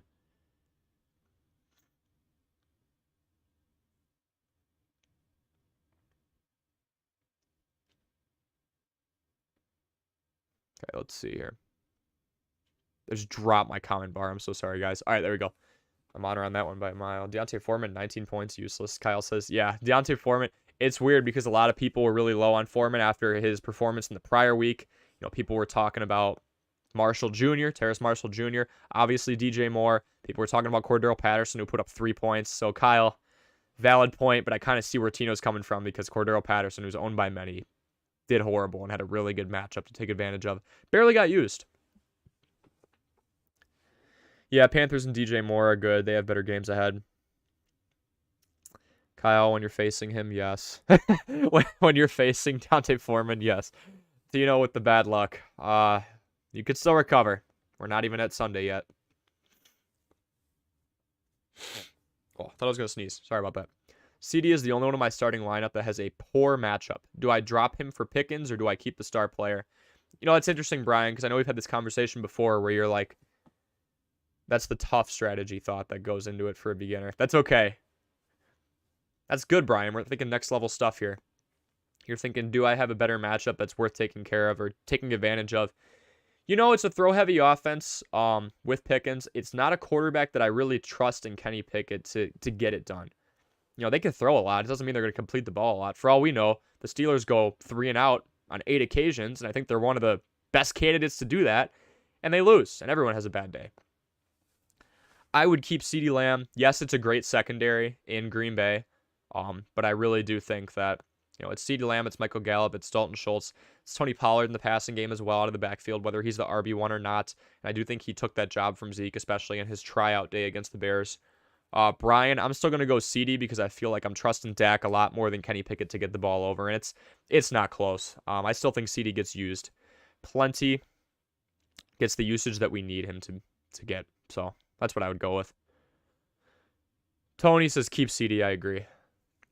James Hammer Jr., welcome to the chat, man. Package Dameon Pierce for someone better or hold him? Okay, James. So here's a weird thing with Dameon Pierce. Most teams that lose a lot of games will go throw heavy towards the end. The Texans don't. The Texans have one of the worst records in the league, and they still feed Dameon Pierce. If we look here, so normally the Bears are the same way. They just keep running the ball even though they're losing, but they're planning for bigger pastures. So, I mean, you don't see something like this every day, James, and I think we just need to ride it. So, short answer, let's just hang with him. Loss. 24 touches for the running back. Let's just go rushes. 15 touches. Loss. 27 touches. Loss. He's so productive. It just didn't matter. Against the Eagles, the Texans were like, we're not messing with your secondary. So they just kept giving it to Pierce. And they actually kept it a respectable game. I thought the Eagles were going to win that by 50. So I would just keep Pierce. Pure usage. And actually, if you look at it, here's a dark horse for Rookie of the Year too, right? I mean, before last week, I'll take an extra 4.6, even without the touchdown. With the touchdown, it's 10.6. Take an extra 4.6 points, 6.5 points, 4.4 points. That one's just weird. 6 receptions for 8 yards, 6.8 points, 4.1. He's pretty involved in the passing game. 20 receptions for 98 yards. I mean, if it's PPR that we're working with, which you probably are, I like it. He's high volume. He's on a losing team, and the losing team doesn't care. They just keep running through him. He is their offense. So, James, I'm taking Dameon Pierce, and I'm just going to work with him throughout the rest of the year. He played one of the best defenses in the league in the Eagles and had one of his best days on the ground. So, I'm going to ride with him. Yeah, Brian, don't drop Lamb. Would you start Aaron Jones or Devontae Smith in flex?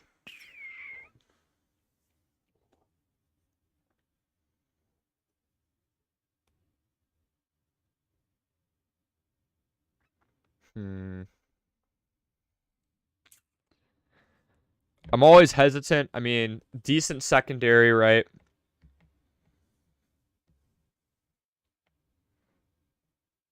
Decent secondary in the Commanders, and we'd have to sweat it out till prime time.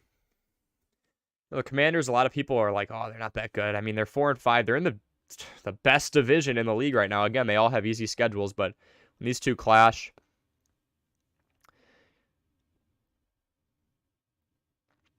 Aaron Jones underperformed against a pretty poor defense. Neither of these are great matchups. I'm going to be transparent with you, Tino. He underperformed against a poor defense in Detroit, and they were working from behind, so Green Bay had to stop running the ball and abandon the run game for like the 50th time today. And Smith goes up against,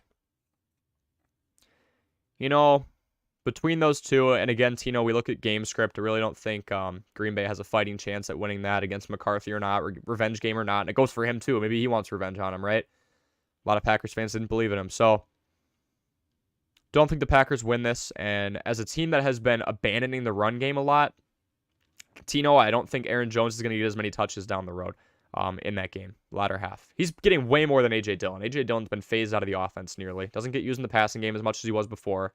He's a bigger guy, but he was getting used in the passing game more last year. I'm going to go with Smith against the Commanders. We have to respect that secondary, but maybe they put most of their attention on Brown. And maybe if it's close enough, and I could see it being close. I mean, the Eagles only won by 12 to the Texans. Power ranked as the 32nd best team in the league right now. So the worst team. I'm leading Smith against that secondary and the Commanders. I think he gets a couple catches here. If he can score, he's done his job for you. I'm thinking Smith. Pierce hasn't done anything wrong. Why change it? That's kind of what I'm saying, Tony. Kyle says, you do, man. Super detailed. I appreciate it. Anytime, Kyle. Hope I got a subscriber out of you. Just trying to help everybody out. For those of you wondering my schedule, I live stream twice a week right now. It will fluctuate after the fantasy football season where I do more evergreen content. Talk about strategies, surprises. Speaking of surprises, like Geno Smith's going to be a huge offseason topic. What do we look like in terms of... What does it look like in terms of his value going into 2023? It's stuff I'm very excited to talk about. But I live stream every Tuesday and Friday or Wednesday and Saturday, depending on my own personal schedule. It kind of alternates. Maybe I do Tuesday and Saturday or Wednesday and Friday, depending, where I do ads and then drops. And then I always hold Q&As at the end. So, Kyle, I hope I got a subscriber out of you. I'm on here a few hours a week just answering questions. And for all of you, after this live stream is done, if you just go in the comment section on any video or this one once it's archived and ask me a question, I'll get in there and answer it ASAP. Tony, Aaron Jones feels sketchy about the Washington defense. I don't trust Devontae. Yeah, so Tony kind of going against the grain with me here. I could see it. Aaron Jones just needs to get a couple catches to have a nice day, too. It's kind of a coin flip for me. James Hammer, he's a flex player for me and trying to upgrade at wide receiver or tight end. I mean, you could deal him. I don't think you need to package much with him to get a really good tight end. You could probably get Dallas Goedert for like Dameon Pierce and a really low end. I'm talking like Jarvis Landry, like that low, or even a Donovan Peoples-Jones. Grab somebody who's high in value right now. I don't think you need much to get a decent tight end as long as that other person has depth and they understand what they're giving up. Kyle says, so if Zeke doesn't play, start Tony Pollard over Aaron Jones. Kyle, I would, because if a team is winning, they're going to run the ball down they're going to run the ball down when the game comes down to the wire, or if it doesn't, the last quarter, if the team is up by a couple possessions, they'll run it. If they're down by a couple possessions, they have to go throw heavy. And we've seen the Packers abandon their run game so many times where you just see a few rushes for every like 10, 15 passes. So the ratio has really been down. Pollard, we have seen what he can do. Tony Pollard, Kyle, is averaging 6.2 yards a carry right now. Aaron Jones is up there as well, but I don't think he's going to get the ball a whole lot because I honestly do think, A, Dallas wins in time of possession because Green Bay has just coasted and fallen out of the sky in terms of their offensive production. B, I think the Dallas wins, so they're just going to run the ball more down the stretch. So, Kyle, if Pollard is their primary back, I'm taking him over Aaron Jones, both because of productivity and opportunity in general.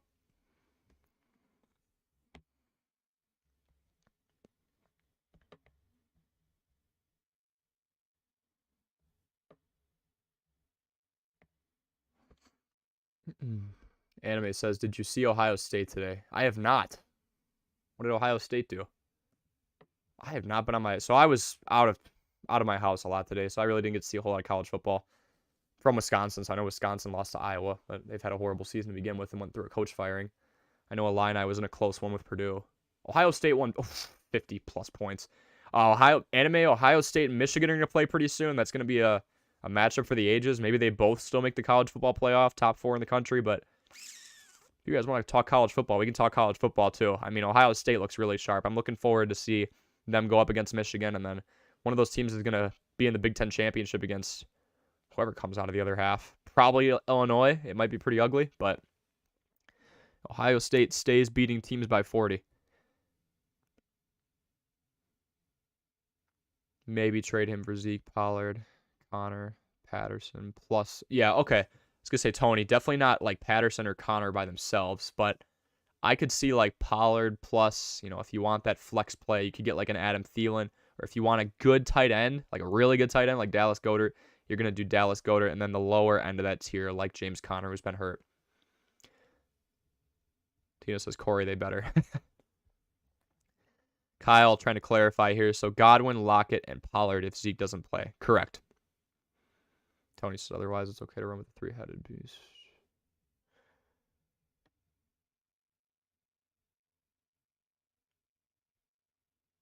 Kyle saying, complimenting James in the chat, and then saying, yes, game script and matchups. We got to look at context, guys. There's a lot to look at.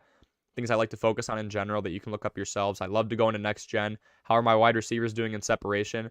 I just crapped on Robert Woods for like 20 minutes, a little over an hour ago, because he got less than 1 yard of separation per route, which is horrible against the Chiefs secondary. So game script, we always talk about teams that we think are going to win. Let's plug in that running back who's probably going to get some garbage time touches.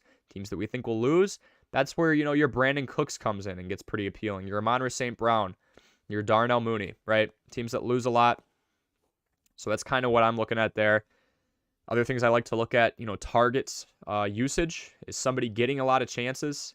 Snap percentage. When we look at the Jeff Wilson, Raheem Mostert scenario, who's on the field more? Tony Pollard and Zeke's going to be a big topic of conversation. Ramondre Stevenson and Damian Harris have been big topics of conversation.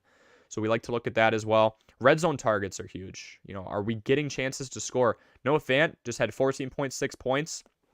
One of the reasons he's my sell, folks, he doesn't get red zone targets. He has no red zone targets as we enter week 10. DK Metcalf, Tyler Lockett, Will Dissly, Kenneth Walker III. Those guys are getting red zone targets. If you're not even getting looked at, if you're not even on the field in the red zone, what on earth are we doing, right? So things I like to look at, snap percentage, target percentage. Love to look at depth charts. Just make sure everybody's healthy. If somebody ahead of somebody else, like with Pollard, right? If Zeke's hurt, I like Pollard a lot more now. Decent matchup against Green Bay. Zeke might not be in there. Even if Zeke is in there, he's listed as questionable right now on my chart. On a Saturday night, he probably won't get used a whole lot. And I think Dallas is going to win, so he'll probably get the game. He'll probably get the ball a lot more via game script. So yeah, Kyle, stuff I like to look at. Game script and matchups are huge. Opposing secondaries, how many yards through the air are they giving up? Do they give up a lot of passing touchdowns? Are they getting blown out a ton to the point where maybe it doesn't look like they're giving up a whole lot of passing yards, but when you're down 24 in the fourth quarter, the other team isn't going to pass unless their name is the Buffalo Bills. So stuff we look at. They won't trade Kupp or Adams. Kupp, Adams, or the wide receivers one. If they want.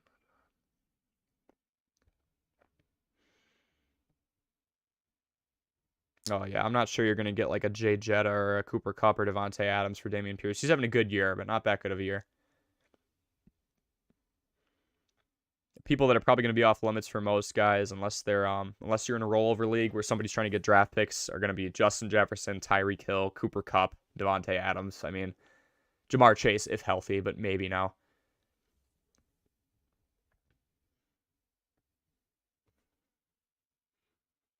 Should I trade Ezekiel Elliott and CeeDee Lamb for Devontae Adams? I have good depth. So Adams had that really subpar performance where he had an illness a couple of weeks ago, so the value kind of went down. So I do like that look.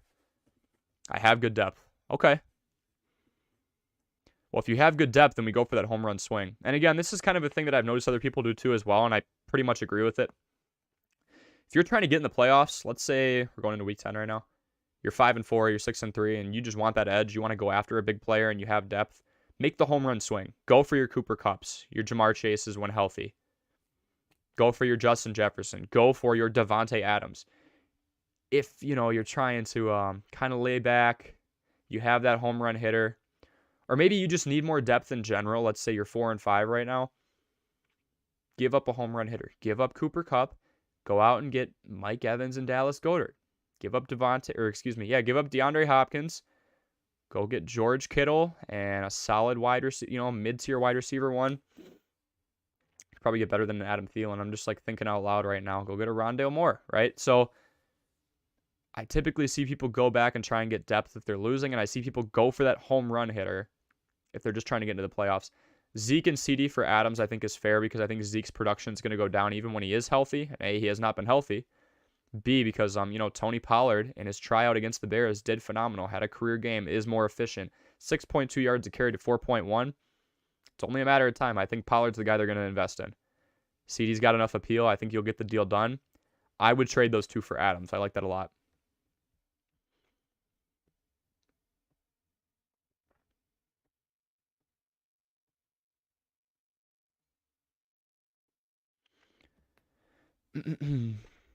Tony's saying that actually is a fair trade. I agree. I think that benefits both sides. And that's something I want to talk to you guys about too. Don't go into trades saying, what do I have to fork over to get what I want? Make it a mutually beneficial situation. Ask somebody else, or just be transparent with them. Say, I am interested in, or just start the conversation with, hey, I'm looking to sell. What would you want? And then be like, by the way, I would like Devontae Adams for some pieces. So go in and kind of say, hey, what can I do for you? I'm looking to make some deals at this point in the season. Don't be too specific. Don't show your cards right away. Because if they know what you want, they're going to try and get the best deal possible. They're going to try and mess you over maybe even. So go in and say, hey, I'm making to Will a deal. Excuse me, guys, it's late. I am willing to make a deal. Are there any players on my roster that could benefit from if you see they're thin at the tight end position and you've got David Njoku sitting around and he's healthy? Do that, right? Or Gerald Everett, with the injured pass catching core of Los Angeles and the Chargers. Say, what can I do for you? These are the pieces I'm willing to kind of give up. And then drop the bomb and say, I would like Devontae Adams. So, I think that's a better way to do it, to be honest. William, do you have Donovan Peoples-Jones ranked over Joshua Palmer and Rondale Moore? Over Joshua Palmer, I do, because Palmer's going up against the 49ers. Rondale Moore,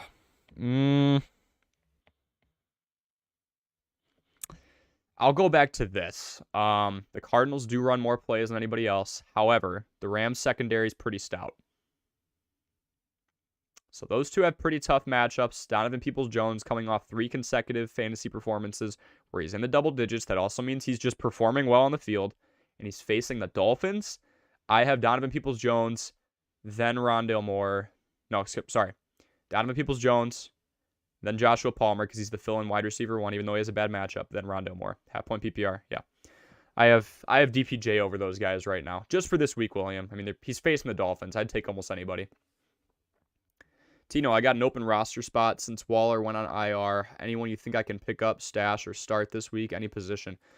Otten over for the Bucks. I know he was owned in less than 40% of leagues last time I checked. Donovan Peoples-Jones, Tino, if we're looking at wait a minute.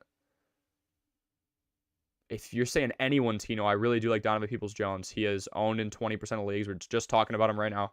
3 consecutive fantasy performances where he's in the double digits. You can get some value out of him if he's just a plug and play. And he does well this week against the Dolphins. I think he will. Horrible secondary, right? So the Bears did do him last week. So Tino, I'd go with Donovan Peoples-Jones. I think you can get a good performance out of him this week and sell him for value in the future. Tight end wise, I really like Cade Otton. Z-Killer, Cortland Sutton or Terry McLaurin. That one's tough, man, because Sutton has not been getting targeted a whole lot, but he is going up against a weaker secondary. McLaurin is going up against an extremely tough secondary in the Eagles. McLaurin's going to get more looks, and I do think game script-wise, the Commanders will be down. So I'm actually going to go with McLaurin over Sutton, even though he is going against the Eagles. Sutton just hasn't been getting looks. I mean, he really hasn't.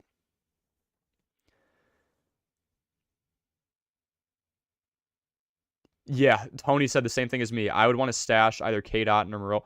Greg Dulcich is still owned in less than 50% of leagues. I just want to point that out, guys. That is nuts to me. He has more targets than Cortland Sutton in the last 3 weeks. I was going over this about 45 minutes ago. Greg Dulcich, first 3 career games, 3 double-digit fantasy performances. I'm riding the wave right now. Yes, it's a bad offense in Baltimore. I hate Baltimore. In Denver, I hate everything about it, but they've got to throw the ball a lot down the stretch because they are losing in a lot of games. So I like Dulcich as well, but Cade Otton's another good one. I have a theory that if Cade does good this week, then Brady will use him going forward. Tony, I agree, man. Brady is looking for answers, right? And I think Cade Otton might be one of them. He got the game winner last week. Been getting more targets as of late. Snap percentage has gone up. And even the last 2 games where Cade Otton and Cameron Brate were in the game together, Cade Otton got more snaps. So I don't think this is just a scenario where Otton's just getting usage because somebody's hurt. I think when that somebody, Cameron Brate, comes back, Otton's still going to do well. Tino says, I did get Otton as my starter. I picked him up a week ago. I need running backs. May have to make a trade because there's not a whole lot of running backs in the market right now. I know Latavius Murray is one that's been considered a lot. Thomas Jefferson, welcome to the chat, man. 14-person league. Brandon Cooks or Taysom Hill at flex. Waiver options are Mac Hollins. It's best available. I don't hate Hollins because Renfro's out and Waller's out. So we're kind of running out of options here, right? And it's a team that loses a lot of games in the Raiders, albeit they are playing the Colts this week. So they have to throw the ball a lot.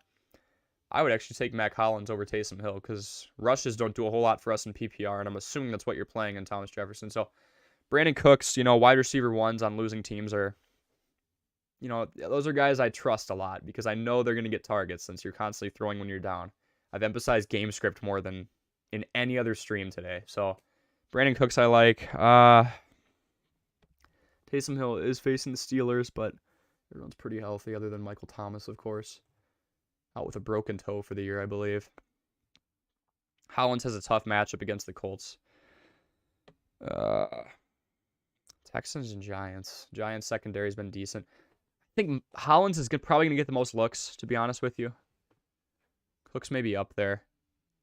Taysom, I think we're running out of places for him. He could blow up. He's had some really good performances. Keep in mind that was when Kamara was in and out. I think Kamara takes away a lot of those touches. Hollins has a very tough matchup. I'm probably going Cooks. Not confidently. I don't think any of those are phenomenal matchups. Cooks or Hollins, though, for me, Thomas.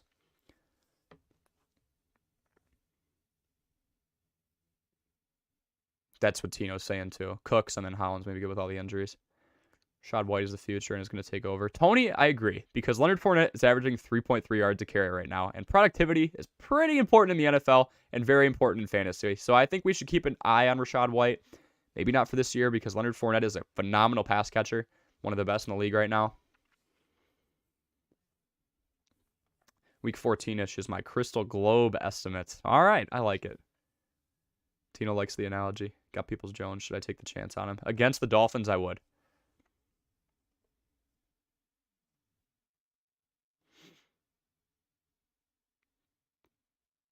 Rashad White be in the future.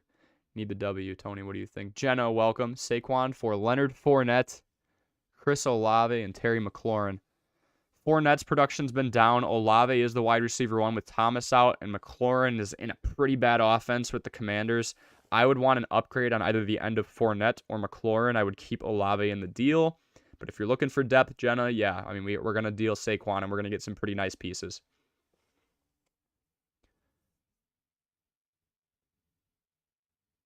James Hammer, I'm not going to say that garbage, but I think Olave is a solid piece. Fournette was until a couple weeks ago. We need better than McLaurin, Jenna. Bapjap, nice to see your sub count growing more each time you do these streams. Your analysis beats out other channels by a long shot. Thank you, Bapjap. I appreciate it. Just doing everything I can to help all of you guys out. I feel like I get brain numb after 2 hours into this, but I'm doing all I can to give you guys the context you need going into week 10. I know this is important to a lot of you guys, and I think that's why some of the viewership's been going up too. We're getting close to playoff time. I mean, we can't hang around these guys who aren't performing very well, aka Robert Woods. We need to make decisions that are going to help us in the next couple of weeks. It's time to start looking at those upcoming schedules. You know, who are your players going up against in week 14, 15, and 16? Because that's your playoffs. And if you get in there, you don't want to put up a solid 75 points and get blown out by 30 and go, well, I made it. Because some of you are in money leagues, so I understand that. So that's something I want to emphasize right now, too. Thank you, Babjap. Seriously. If you're tuning in, tell your friends about this. Let's try and grow this community as much as possible. Trying to get to 250 subscribers, be as interactive as I possibly can on these live streams, and help all of you as we sprint to the playoffs. After the fantasy football season, we're not done, folks. We're going over surprises from this year. 5 running back rooms we need to pay attention to going into the next year. 5 wide receiver rooms. I'm also going to do a video on 5 quarterbacks, 5 running backs, 5 wide receivers you should draft for the next 5 years. Who's the next generation? Who's this young and upcoming talent or already established talent, like a Justin Jefferson or a Joe Burrow or Patrick Mahomes or Josh Allen? Who are the people we just need to look at and go, these are the answer. They're durable. They're performing. They're getting touches. They just signed a long-term contract. So I assure all of you, these live streams you're seeing, they're not going to stop. The videos aren't going to stop once the NFL season's done. We're going to go over some evergreen content, and before you know it, April, May, and June are going to hit, and we're going to start drafting. We're going to go over some mock drafts, different strategies, and all that good stuff. So, Babjap, I appreciate it, man. It makes me happy to see the sub count grow, not just for my own satisfaction, but trying to help out as many of you as possible, and seeing this comment section just flooded right now, seeing all of you have these conversations, being able to talk to you about the 3 elements that are really important to me with fantasy football production that have helped me win some money over the years, and that's availability, opportunity, and productivity. That makes me really happy. So I appreciate it, Babjap. Let's see. Awesome player does not equal 3 mid players. Awesome player is better than 3 mid players. I appreciate it. I appreciate it, Tony. Armchair Athletes, thank you. Thanks for sending that message out. Stop sending nonsense trades in fantasy. The trade could or should be mutual. Rip-off trades showcase fantasy novice, in my opinion. Tony Tellum, good stuff. Yeah, Tony, I mean, I agree with that, right? We got to go into a situation where we feel like it's going to be mutually beneficial. If you screw somebody over in week 2, let's say I offer one of you, Alec Pierce right now. I want Jamar Chase for him. You not only are going to laugh in my face, you're not going to work with me again. If you see a trade offer from me, you might not even take it. You might not even look at it. You might just reject it before even looking into it because you're going to be like, that's the guy who wanted Jamar Chase and was willing to give up just Alec Pierce for him right now. I was big on Alec Pierce earlier, by the way. Not that big, but he had a couple nice games. Then the quarterback situation flipped and Frank Reich left.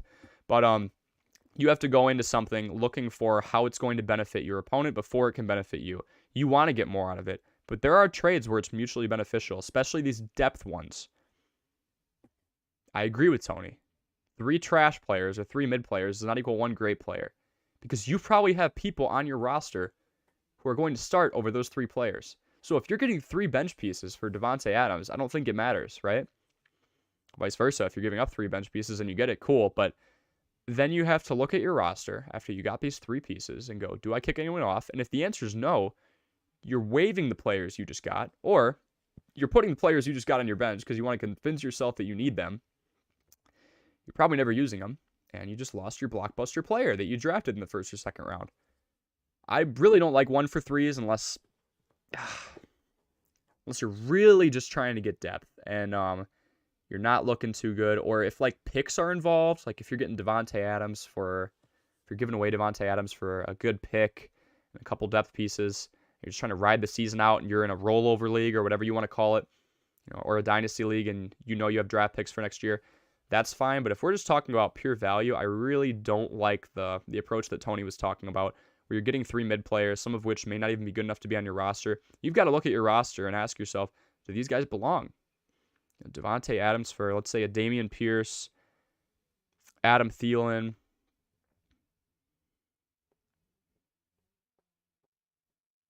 and like a Will Dissly? Maybe. because Dameon Pierce is going to produce. Adam Thielen's in a high-flying offense. Will Dissly's a tight end on the Seattle Seahawks who's been, in and out. Noah Fant is doing well, but he's got upside. We just saw the 14.6 performance. It's got to make sense to you, and that sounds really basic, but it's got to be mutually beneficial. So going into a trade, don't try and mess somebody over. Don't say, what do I have to fork over to get what I want? Say, hey, I'm willing to make a deal at this point in the season. I want to make some moves with my pieces. What pieces are you interested in? And they'll tell you. You'll say, okay. And now you involve your version of that trade with those pieces, with the 2 or 3 pieces that were brought up. Integrate. Maybe just take one of them. It's all right, cool. You're interested in Terry McLaurin, Adam Thielen, and Delvin Cook. All 3 of those for Devontae Adams. Something like that. That's where a 3-for-1 might work. Because I named some guys with upside. Delvin Cook's not mid. He'll start on most of your teams. So something I'd like to emphasize towards the end there, and Tony seems to agree with it. I think I'm going to wrap up the stream there as we hit the 2-hour mark. Thank you so much for watching. If you did all the way through, if you just stopped in for 5 minutes, I really do appreciate it. Oh, okay, here 1 second, Tony. My turn. What are your thoughts on Drake London rest of the season? Also, Curtis Samuel or Drake London.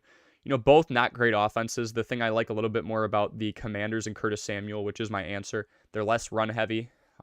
Second most run-heavy team in the league in terms of run-pass percentage.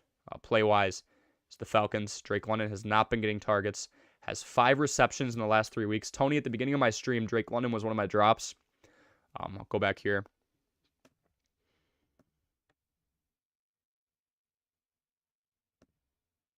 It's my little profile on Drake London. I think way too many people own him right now. Curtis Samuel, yes, he's a wide receiver too on not a great team, but we really don't have a whole lot of decisiveness in that backfield. It's Antonio Gibson. It's J.D. McKissick, right? It's Brian Robinson, who hasn't been too efficient. Drake London, I don't think there's a whole lot of a threat on the rest of the team. Cordero Patterson's 31 right now, coming back from an injury. I was very reluctant to start him the week he came back. He did well. I started him the next week. He did bad against the Panthers, so that's just fantasy, right? But, Tony, I'm going to go with Curtis Samuel because there's less competition in the backfield. That team's going to lose a lot, and they both will. So you see a more throw-heavy scheme. But in general, Drake London has not been getting looks. 3 receptions in his last... What was it? I think I'm getting him mixed up with Robert Woods. Excuse me. With the 5 receptions in the last 3 games or whatever it is. Just want to make sure I'm transparent with you guys. Yeah, that's not right. So 5 receptions, 3 receptions, and then 4 receptions when we're looking at his last couple of games.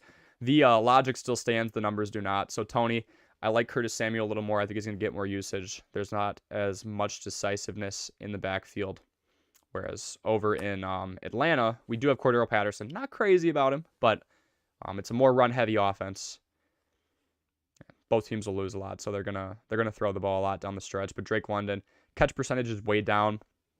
Curtis Samuel had that nice spark at the beginning. So Tony, at the very least, even if you're looking at someone to hold on for a couple of weeks, I think you can use Curtis Samuel for a little more value. Drake London, yes, he is the wide receiver 1, but so many reports coming out right now about how his fantasy value is being killed by that run-heavy offense in Atlanta. So I'll go with the more throw-heavy scheme and a losing team in the Washington Commanders that has an easier schedule too. Again, I said this before, NFC East has the 4 easiest schedules in the league, so I'll go with that.